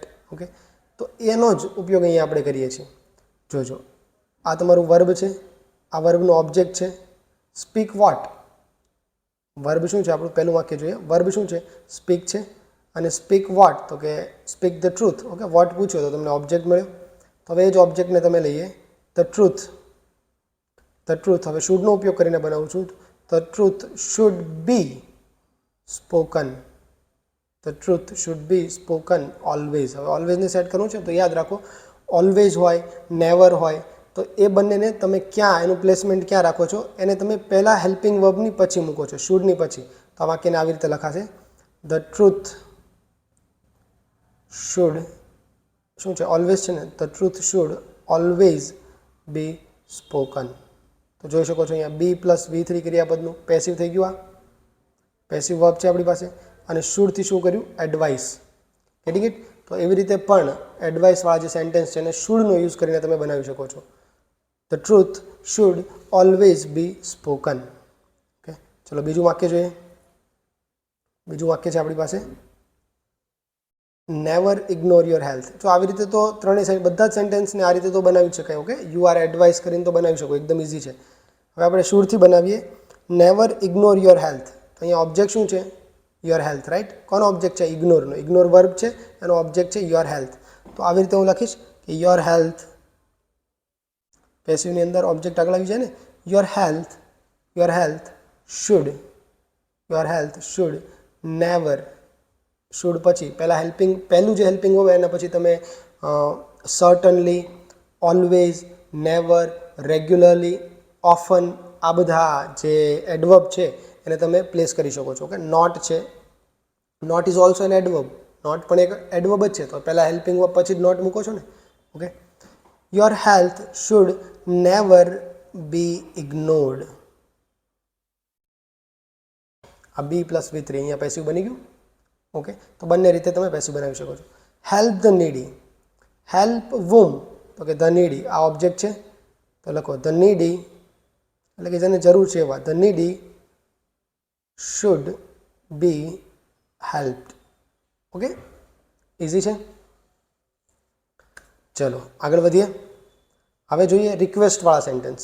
તો રિક્વેસ્ટવાળામાં આપણા માટે ઇઝી છે. ઓકે, રિક્વેસ્ટનું એક જ ફોર્મ છે, એ છે you are requested. You are requested. કારણ કે રિક્વેસ્ટ કરવા માટે આપણી પાસે કોઈ મોડલ વર્બ છે નહીં, તો એને મોડલથી તમે શો ના કરી શકો. લેટથી પણ આપણે એને શો નથી કરતા. ઓકે, એવું બનાવી શકાય પણ ખોટું નથી. પણ એક્ઝામમાં પૂછે તો રિક્વેસ્ટવાળા જે સેન્ટેન્સ છે એને તમે આવી રીતે જ લખો છો. કે પહેલી પ્રાયોરિટી આવી રીતના સેન્ટેન્સને જ આપવાની રહેશે. યુ આર રિક્વેસ્ટેડ, અહીંયા તમે પેસિવ કરી દીધું છે. હવે આગળના વાક્યમાં પેસિવ કરવાની જરૂર નથી. તો પહેલું વાક્ય જુઓ, please do me a favour. તો રિક્વેસ્ટ શું છે? કે ડુ મી એ ફેવર, મને ફેવર કરો. તો એને ટુ કરીને જોડી દો. You are requested to do me a favour. To do me a favour tonight. Okay, tonight એમ જ રહેશે. Getting it? Please smile. તો you are requested to smile. તને રિક્વેસ્ટ કરવામાં આવી છે ટુ સ્માઇલ. ઇઝી છે. You are requested to smile. ચલો, એકદમ ઇઝી હતું રિક્વેસ્ટમાં. હવે લેટવાળા સેન્ટેન્સ જોઈએ. એક અલગ કેટેગરી છે, ઇમ્પેરેટિવ સેન્ટેન્સ. પછી ત્યારબાદ નવું છે આ લેટવાળા. આ ઓર્ડરવાળા જે સેન્ટેન્સ છે એને લેટથી તમે પેસિવ કરી શકતા હતા, પણ જ્યારે સેન્ટેન્સ લેટવાળું હોય અને એક્ટિવમાં હોય તો એને પેસિવ આપણે અલગ રીતે કરીએ છીએ. તો અહીંયા જુઓ, let me study here. Let me study here, that means કે મને અહીંયા ભણવા દો, મને અહીંયા સ્ટડી કરવા દો. તો લેટની અંદર ઇટ્સ કાઇન્ડ ઓફ પરમિશન છે. આ યાદ રાખજો, જરૂર છે. પરમિશન છે, અને પરમિશન તમે ક્યાં મોડલથી શો કરો છો? મેથી શો કરો છો. ઓકે, અને લેટ એટલે શું થાય? અલાઉ કરવું થાય. તો યસ, મોડલ મળી ગયું અને વર્બ મળી ગયું. તો મે બી અલાઉડ કરીને તમે બનાવી શકો આનું પેસિવ. તો લેટ મી સ્ટડી હિયર. તો લેટનો ઓબ્જેક્ટ શું છે? આ મી છે. આ મી છે, ઓબ્જેક્ટના સ્થાને છે. હવે સબ્જેક્ટના સ્થાને આવશે. મીને તમે સબ્જેક્ટ બનાવો તેનો સબ્જેક્ટિવ કેસ આવે તો આઈ આવશે. I may be allowed. I may be allowed to, હવે બાકીનું સેમ જ. Okay, I may be allowed to study here. To કરીને એને જોડી દેવાનું. ઇઝી છે. અહીંયા તમે પેસિવ કરી દીધું છે. આ સ્ટડીમાં પેસિવ કરવાની જરૂર છે નહીં. Okay, I may be allowed to. હવે યાદ રાખજો, અહીંયા જે મે છે ને એ પહેલું નથી, શક્યતાવાળું મે નથી. મેના બે યુઝ છે. શક્યતા દર્શાવવા માટે પણ થાય. Okay, you may pass the exam. તું કદાચ એક્ઝામ પાસ થઈશ. You might pass the exam. Okay, એ રીતના આપણે સેન્ટેન્સ બોલતા હોય છે. મે, માઇટનો યુઝ પોસિબિલિટી માટે પણ કરીએ છીએ, શક્યતા માટે પણ કરીએ છીએ. પણ અહીંયા જે મે છે ને પરમિશનવાળું છે. મે આઈ કમ ઇન સર આપણે બોલીએ છીએ ને એ વાળું મે છે, કે I may be allowed to study here. Okay, તો લેટ હિમ ટ્રાય. તો અહીંયા ઓબ્જેક્ટ શું છે? હિમ છે. તો હી થશે, એ સબ્જેક્ટ બનશે. ત્યારે ઓબ્જેક્ટને સબ્જેક્ટ બનાવો છો ને જ્યારે પેસિવ કરો છો. તો હી મે બી અલાઉડ. જો આને યાદ ગોખી પણ શકો છો અને આવી રીતે યાદ પણ રાખી શકો છો કે લેટ એટલે પરમિશન છે, પરમિશન માટે મે યુઝ થાય છે, અને લેટ મીન્સ ઓલ્સો અલાઉ, અને આ બેનો યુઝ કરીને એનું પેસિવ બનાવું છું. Okay, he may be allowed to try. હવે ઘણીવાર આ વાક્ય છે ને શુડથી પણ બનાવવામાં આવે છે, કે હી શુડ બી અલાઉડ. આવી રીતે પણ કરવામાં આવે છે. He should be allowed. પણ ટેક્સ્ટ બુકને આપણે ધ્યાનમાં રાખીએ કે કઈ મેથડ ગ્રામેરિયન્સ યુઝ કરે છે. ઓકે, તો આ પહેલી મેથડ જ કરેક્ટ છે. આ પણ કરેક્ટ છે. સ્પોકન ઇંગ્લિશમાં ચાલે છે કે હી શુડ બી અલાઉડ, એનો મતલબ એવો જ થાય કે એને અલાઉ કરો, એવો જ સેન્સ નીકળે છે એની અંદર. ઓકે, પણ એક્ઝામની અંદર જો આ બંને ઓપ્શન છે તો પહેલું સેન્ટેન્સ છે એને જ આપણે પ્રાયોરિટી આપીશું કે હી may be allowed to try. જો પહેલું સેન્ટેન્સ છે ઓપ્શનમાં નથી અને બીજું આપેલું છે તો બીજા ઓપ્શનને પણ કરેક્ટ ગણવામાં આવે છે. જો પહેલું નથી આપ્યું તો જો પહેલી પ્રાયોરિટી શું છે? મે બી અલાઉડ, કારણ કે આમાં લેટનો જે મિનિંગ છે ને એની અંદર વધારે સમાયેલો છે શુડ કરતાં. Okay, getting it? ચલો, લેટને આવી રીતે આપણે ડીલ કરીએ છીએ. હવે જુઓ, અહીં આપણે જોઈએ આ જે આપણે વાક્ય શીખ્યા, આ બધા વાક્યની અંદર તમે એક પેટર્ન જોઈ શકો છો કે અહીંયા લેટ પછી મી છે. લેટનો ઓબ્જેક્ટ તમને આપ્યો છે. ઓકે, લેટનો ઓબ્જેક્ટ તમને આપ્યો છે. સ્ટડી તમારું હજુ એક વર્બ તમને આપ્યું છે. ઓકે, પરંતુ આ વર્બનો કોઈ ઓબ્જેક્ટ તમને આપ્યો નથી. સ્ટડી વોટ એવું તમને કીધું નથી. અહીંયા પણ લેટનો ઓબ્જેક્ટ હિમ છે. અહીંયા બીજું એક વર્બ છે બેર ઇન્ફિનિટિવ કહેવાય. ઓકે, બેર લેટ પછી હંમેશા બેર ઇન્ફિનિટિવ આવે, યાદ રાખો. તો લેટ હિમ ટ્રાય, આ ટ્રાય એક વર્બ તરીકે પણ કામ કરે છે. તો આ વર્બનો કોઈ ઓબ્જેક્ટ નથી. ઓકે, તો ત્યાં આપણે પેસિવ કરવા જતા ન હતા, સીધું લેટથી જ પેસિવ કરતા હતા. ઓકે, આઈ લેટનો જે ઓબ્જેક્ટ હોય એને જ તમે સબ્જેક્ટ બનાવીને કરતા હતા. પરંતુ જ્યારે આ જે વર્બ છે એનો પણ ઓબ્જેક્ટ તમને આપ્યો હોય, okay, let me study mathematics એવું કીધું હોય, સ્ટડીનો ઓબ્જેક્ટ આવ્યો ને, સ્ટડી વોટ, તો કે સ્ટડી મેથેમેટિક્સ એવું આપ્યું હોય તો એ વાક્યનું પેસિવ થોડું અલગ રીતે થશે. એ આપણે જોઈએ. જો અહીંયા લેટનો ઓબ્જેક્ટ છે ધેમ, પછી તમને એક વર્બ આપ્યું છે ફિનિશ, બેર ઇન્ફિનિટિવ છે, આ વર્બ છે.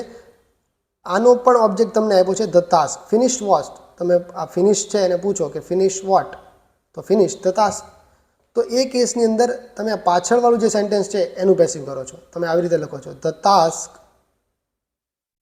ઓકે, ધ ટાસ્ક, સોરી આવી રીતે નથી કરતા, વેઇટ અ મિનિટ. હા, આ લેટને તમે રાખો છો, લેટ આવી રીતે લખો છો, લેટ ધ ટાસ્ક. ટાસ્કને ફિનિશ થવા દો મારા દ્વારા, એવું તમે સેન્ટેન્સ કરો. Let the task, let the task be finished. Okay, અહીંયા જો આ ફિનિશ છે તો એના માટે શું મૂકશું? ફિનિશ્ડ એનું V3 મૂકશું અને આગળ આપણે બી એડ કરશું. અહીંયા બેર ઇન્ફિનિટિવ છે, લેટ પછી હંમેશા બેર ઇન્ફિનિટિવ આવે. તો જે ફિનિશ છે પોતાના મૂળ સ્વરૂપમાં હતું, એટલા માટે બીને પણ મેં મૂળ સ્વરૂપમાં જ રાખ્યો. બીનું કોઈ પણ એમ, ઇઝ, આર, વોઝ, વેર કંઈ આપણે યુઝ નથી કરતા, બીન, બિંગ, રાઈટ? એટલા માટે આપણે અહીંયા બી મૂક્યું. Let the task be finished, તો બી પ્લસ V3 પેસિવ થઈ ગયું. Okay, let the task be finished by them, તેમના દ્વારા આ ટાસ્ક ફિનિશ થવા દો. Okay, let him solve the problem. અહીંયા સોલ્વ તમારું વર્બ છે, બીજું વર્બ છે, રાઈટ? એ ઇન્ફિનિટિવ છે, બેર ઇન્ફિનિટિવ છે, વર્બ તરીકે પણ કામ કરે, યાદ રાખજો. હવે ખરેખર આ તો છે ને તમારો ઓબ્જેક્ટ કોમ્પ્લિમેન્ટ છે અને ઓબ્જેક્ટ કોમ્પ્લિમેન્ટ પ્લસ વર્બ તરીકે કામ કરે છે. પણ એટલું બધું ગ્રામરના ડિટેલમાં આપણે જવાની જરૂર નથી. એટલું યાદ રાખો, લેટ પછી ઓબ્જેક્ટ છે, પછી બીજું એક વર્બ છે અને એનો પણ ઓબ્જેક્ટ છે અહીંયા. તો એ વાત પર તમે વધારે ફોકસ કરો છો. તો આને કરશો તમે લેટ, આનું પેસિવ કરશો તમે લેટ ધ પ્રોબ્લેમ. ઓકે, આ જે વર્બ છે એનો ઓબ્જેક્ટ છે એ સબ્જેક્ટ બનશે ને, આ વર્બ માટે જ, સોલ્વ માટે જ. Let the problem be solved, let the problem be solved by him. Okay, getting it? પછી આમાં ગોખાય નહીં કે લેટ પછી જે હિમ હોય એ પાછળ બાય જઈને હિમ થઈ જાય. એ ઓબ્વિયસ છે, રાઈટ? આ પ્રોબ્લેમ સોલ્વ કરવાનું છે કોના દ્વારા? તો કે હિમ દ્વારા સોલ્વ થવાનું છે. એકવાર આ વાક્યને તમે અન્ડરસ્ટેન્ડ કરો, સમજો, એને 2-3 વાર લખો, પછી ગોખવું નહીં પડે. ઓકે, યાદ નહીં રાખવું પડે. જે સ્ટ્રક્ચર છે ને ઓટોમેટિક યાદ રહી જશે, પણ પ્રેક્ટિસ જોઈએ એના માટે ઇનફ. ઓકે, ચલો આગળ જોઈએ. હવે ઇન્ફિનિટિવનું પણ પેસિવ આપણે એક્ઝામની અંદર પૂછાય છે. એ છોડો, ઇન્ફિનિટિવ શું છે એ બધું છોડો અત્યારે, એ પછીની વાત છે. અત્યારે આ જે વાક્ય લખ્યું, નંબર 1 અને નંબર 2 આપું છું. આ પહેલું જે વાક્ય લખ્યું એનો મતલબ શું થાય એ મને કહો. ઓકે, એ તમે વિચારો જાતે, કહી તો નહીં શકો, રેકોર્ડેડ છે. Karan is to write a book. Karan is to write a book, એનો મતલબ થાય છે કે કરણ હવે બુક લખવાનો છે. કરણ હવે બુક લખશે. તો એમ, ઇઝ, આર, ઓકે, બીનું રૂપ હોય, પછી ટુ પ્લસ V1 હોય, બીનું રૂપ પછી 2V1 હોય અને પછી તમારો ઓબ્જેક્ટ હોય. આ ઓબ્જેક્ટ કોનો હોય? આ 2V1 નો. ઓકે, ઇન્ફિનિટિવનો ઓબ્જેક્ટ હોય. આ જે ઇન્ફિનિટિવ છે એનો ઓબ્જેક્ટ હોય. આવી રીતનું હોય તેનો મતલબ એમ થાય કે હવે આ કરશે, આ કરવાનો છે. વોઝવેર પણ હોઈ શકે, ભૂતકાળની વાત હોય કે ભૂતકાળમાં કરવાનો હતો. Karan was to write a book, એવું પણ હોઈ શકે. કરણ લખવાનો હતો, લખ્યું નહોતું એને, લખવાનો હતો. ઓકે, ભવિષ્યમાં આગળની વાત કરે છે. તો હવે આનું તમે પેસિવ બનાવતી વખતે શું કરો છો? આટલા ભાગ પર ફોકસ કરો છો. હવે લખો Karan is, sorry not Karan is, my mistake. તો એ બુક ઇઝ, હવે ટુ રાઇટ હતું ને એના બદલે લખો છો to be written. Okay, bare infinitive 2 + V1 હોય ને ત્યારે એનું પેસિવ થાય to be V3. A book is to be written by Karan. કરણનું કરણ જ નામ છે. ઓકે, પ્રોપર નાઉન છે by Karan. Subjective case objective same જ રહો, પ્રોનાઉનમાં જ ખાલી ફરક આવે. A book is to be written by Karan. Okay, ચલો આ બીજું વાક્ય છે એ તમારી જાતે વિડીયોને પોઝ કરીને બનાવવાનો ટ્રાય કરો. ઇઝી છે, હાર્ડ નથી. ચલો હું એને ડાયરેક્ટ બનાવવાની ટ્રાય કરું છું. ઓકે, અહીંયા આ ઇન્ફિનિટિવ મને દેખાય છે ટુ કમ્પ્લીટ, અને ટુ કમ્પ્લીટ વોટ? તો ટુ કમ્પ્લીટ ધ પ્રોજેક્ટ એનો ઓબ્જેક્ટ છે. ઓબ્જેક્ટ આગળ આવશે તો લખો કે ધ પ્રોજેક્ટ. હવે પ્રોજેક્ટ છે એટલે આર નહીં આવે. જુઓ અહીંયા આર હતું પણ અહીંયા પ્રોજેક્ટ છે, સિંગ્યુલર છે. તો આ જે સબ્જેક્ટ છે ને એની સાથે જ વર્બ એગ્રી કરે. વર્બ હંમેશા સબ્જેક્ટ સાથે જ એગ્રી કરે, બીજા કોઈ સાથે એગ્રી ના કરે. તો પ્રોજેક્ટ ઇઝ થઈ જશે. The project is to be completed. To કમ્પ્લીટનું શું થશે? To be completed by them. તેનું ઓબ્જેક્ટિવ કે શું થશે? ધેમ. ઓકે, ચાલો હવે આપણે બધા જે ઇમ્પોર્ટન્ટ કેસીસ હતા એ જોયા. હવે એક અલગ વાત કરવી છે, કંઈક બીજી વાત કરવી છે, નવી વાત કરવી છે. આ વાક્યનું આપણે અત્યાર સુધી જે કંઈ પણ શીખ્યા એના આધારે આ વાક્યનું પેસિવ કરવાની ટ્રાય કરીએ. તો એવરીવન અહીંયા તમારો સબ્જેક્ટ છે, નોઝ તમારો વર્બ છે, અને નોઝ વૂમ કોને જાણે. આ વૂમ મેં પૂછ્યું તો શું મળ્યો? આનો ઓબ્જેક્ટ મળ્યો. આ વર્બનો ઓબ્જેક્ટ મળ્યો, એ છે હિમ. તો પેસિવમાં શું થાય? ઓબ્જેક્ટ સબ્જેક્ટના સ્થાને આવે. ઓકે, ઓબ્જેક્ટ સબ્જેક્ટ બની જાય. સબ્જેક્ટના સ્થાને આવે એટલે ઓબ્જેક્ટ ના રહે, સબ્જેક્ટ જ બની જાય. પછી સબ્જેક્ટ પ્રમાણે જ વર્બ મૂકવાનું. તો હિમ તો ઓબ્જેક્ટના સ્થાને હતો ને, હવે આગળ આવ્યો તો શું થશે? સબ્જેક્ટના સ્થાને આવ્યો તો શું થશે? He knows. કયો કાળ છે? સાદો વર્તમાન કાળ. તો હી સાથે શું આવશે? ઇઝ. અને નોનનું શું થશે? નોન. ઓકે, નોનું શું થશે? નોન. નો ન્યૂ નોન, આવી રીતના હોય. નો ન્યૂ અને નોન. ઓકે, તો V3 આપણે ચૂઝ કર્યું non. He is known by everyone. He is known by everyone. પરંતુ આ વાક્ય ખોટું છે. આ વાક્ય તમે આવી રીતે ના લખી શકો. He is known by everyone. હવે જ્યારે તમે બાય પછી કંઈક લખો ને, ત્યારે ત્યારે એની અંદર કોઈ એક્શન હોય, કોઈ વ્યક્તિ કંઈક કરતો હોય એવી સેન્સ આવે.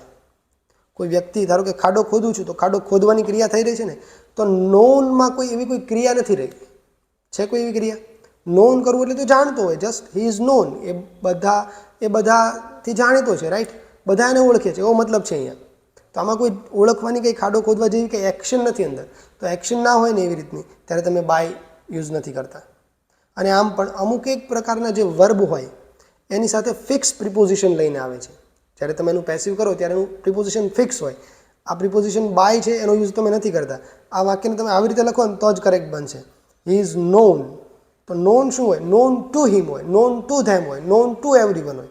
He is known two everyone.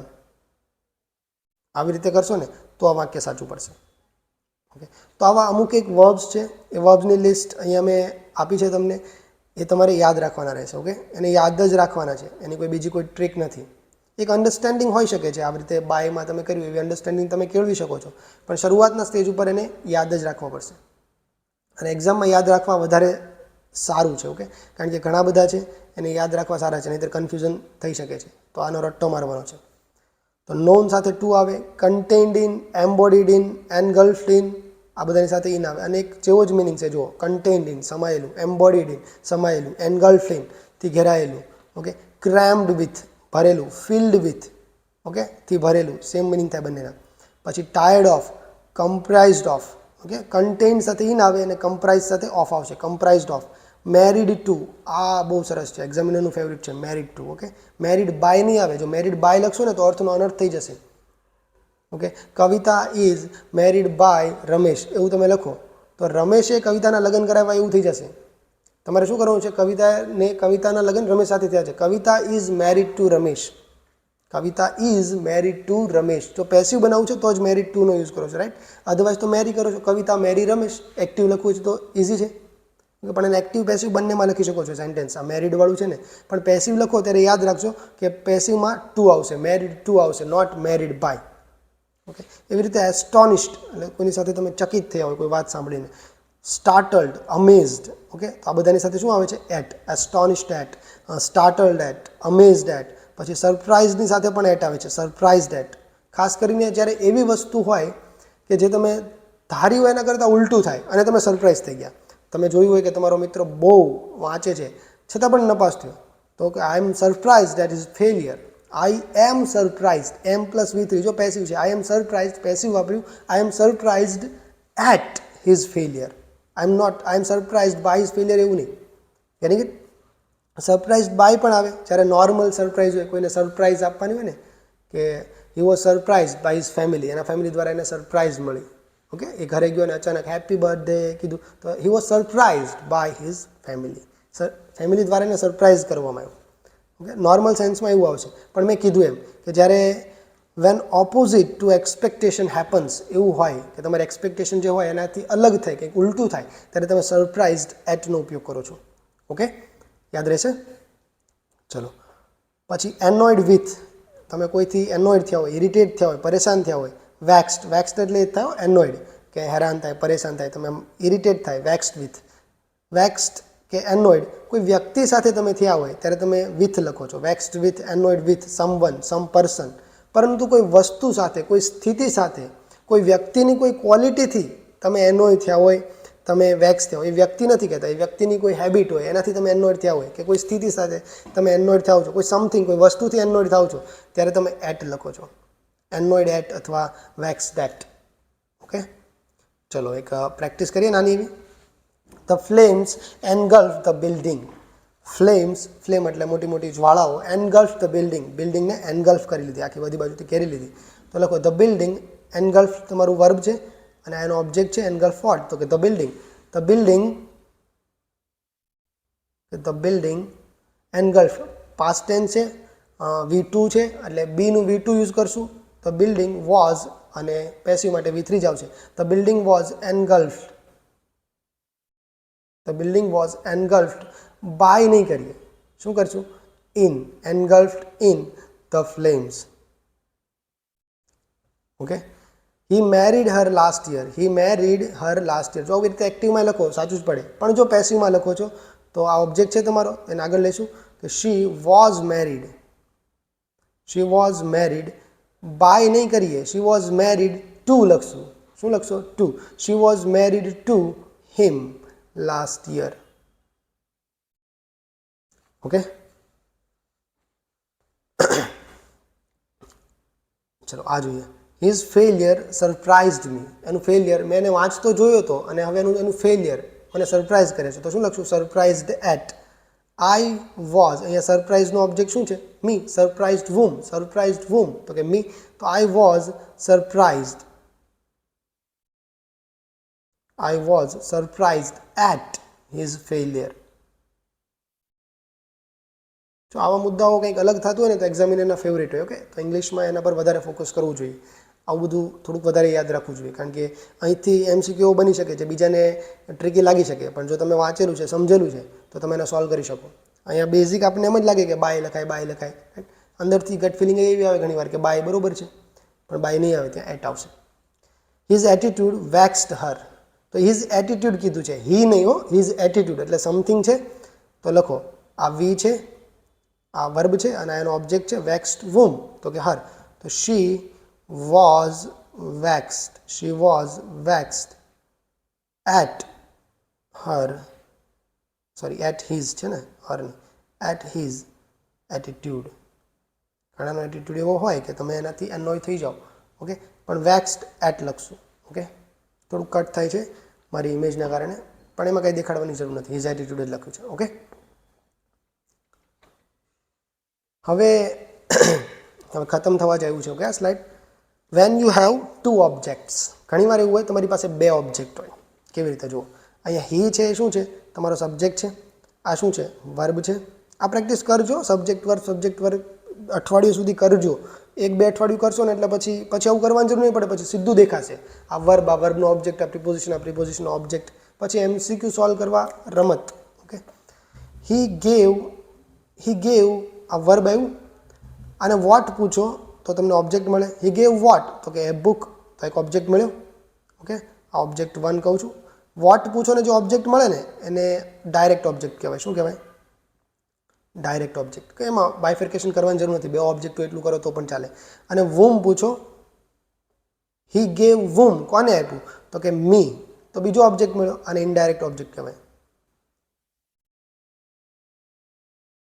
Okay, હવે જો આ જ વાક્યને હું આવી રીતે પણ લખી શકું. સેમ આ જ વાક્યને હું આવી રીતે પણ લખી શકું. પેસિવમાં નથી લખતો, એક્ટિવમાં જ લખું છું. હી ગેવ એ બુક. જો ડાયરેક્ટ ઓબ્જેક્ટ, વર્બ પછી ડાયરેક્ટ ઓબ્જેક્ટ મૂકવો ને એ સારી વાત છે. એ પ્રોપર ઇંગ્લિશ છે, એકદમ ફોર્મલ ઇંગ્લિશ છે. હી ગેવ એ બુક, પછી કોને આપી, તો અહીંયા પ્રિપોઝિશન મૂકવું પડશે. હી gave A book to me, આવી રીતે પણ લખી શકો. અને હવે આના બે રીતે પેસિવ કરો, એ બંને પેસિવ વેલિડ છે આ વાક્યના. ઓકે, કોઈ પણ રીતે પેસિવ થઈ શકે. ચલો પહેલાં આપણે કોઈને ડાયરેક્ટ ઓબ્જેક્ટને ઉઠાવીએ, બુકને. તો લખો a book was given to me. A book was given to me by him. Okay, પહેલું વાક્ય. હવે મીને ઉઠાવો તો લખો I was given a book. I was given a book by him. I was given a book by him. Okay, અહીંયા to me કેમ આવ્યું? અહીંયા ટુ તો નહોતું, આમાં કેમ આવ્યું? તો અહીંથી આવે છે, જોઈ શકો તમે. અહીંયા ટુ મી છે ને, પ્રોપર વાક્ય એવું હોવું જોઈએ. અને એ જ સેન્સ કરે, તમારે ટુ મૂકવું જ પડે ત્યાં. A book was given to me by him. પરંતુ જો તમે આ ઇનડાયરેક્ટને સબ્જેક્ટ બનાવી જોશો તો તમારે અહીંયા આ જે બીજો ઓબ્જેક્ટ છે એની આગળ ટુ મૂકવાની જરૂર નથી. Okay, I was given a book by him. I was given to a book, તેનો મતલબ શું થઈ જશે ખબર? કે મને બુકને આપવામાં આવ્યો. પણ આપણે કરવાનું છે શું છે? બુક મને આપવામાં આવી ને, એટલે અહીંયા ટુ ના મુકાય. અહીંયા ટુ મૂકો ને તો અર્થનો અનર્થ થઈ જાય. આઈ was given to a book, કે મને બુકને આપી દીધો. બુક નામનો કોઈ વ્યક્તિ હશે, વી ડોન્ટ નો, કોઈ રાક્ષસ હશે, એ તમને ખાઈ ગયું. Okay, I was given to a book, એ ખોટું પડે, એમ ના કરાય. ઓકે, અર્થ ફરી જાય છે. A book was given to me. હા, તો એ સેન્સ છે, એ જ વાત કરી છે ને. He gave me a book, મને બુક આપી. તો a book was given to me by him. Okay, તો બંને રીતે આ પેસિવ શક્ય છે. એક્ઝામની અંદર ઓપ્શનની અંદર આ બેમાંથી કોઈ પણ એક આપેલું હોઈ શકે છે, અથવા બંને આપ્યા છે તો બંને ચૂઝ કરવાના રહેશે. ઓકે, બંને કરેક્ટ છે. ચલો આને ટ્રાય કરીએ. The company paid the workers their salary. The company paid, આ વર્બ છે, આગળ આ સબ્જેક્ટ છે. પેઇડ વોટ, તો કે પેઇડ ધેર સેલરી, આ તમારો ઓબ્જેક્ટ છે, પહેલો ઓબ્જેક્ટ 1. અને પેઇડ વૂમ, તો કે વર્કર, આ ઓબ્જેક્ટ 2 છે. હવે બંનેને લઈને તમે એનું પેસિવ કરી શકો છો. ઓકે, અને એ બંને પેસિવ તમારે કોમેન્ટ બોક્સમાં, હોમવર્કમાં તમારે મને આપવાના છે. ઓકે, ચલો તો આ હતું આપણું complete active passive voice. Okay, મોટાભાગની વસ્તુઓ આપણે કવર કરવાની ટ્રાય કરી છે. અને આ ઉપરાંત તમે બીજી પણ પ્રેક્ટિસિસ કરજો. પીવાયક્યુ જોજો, હું પીવાયક્યુનો પણ એક સેશન લઈને આવીશ. ઓકે, પાઇપલાઇનમાં તો છે પણ થોડીક વાર લાગી શકે છે. તો ચલો એટલું જ રાખીએ. વિડીયો બહુ મોટો થઈ ગયો છે, 1 કલાક ઉપર વિડીયોની લેન્થ થઈ ગઈ છે. ચલો નેક્સ્ટ સેશનમાં આપણે જ્યાં સુધી ના મળીએ ત્યાં સુધી તમે શીખતા રહો, અને જે પણ શીખો છો એન્જોય કરતા રહો. ઓકે, ચલો બાય.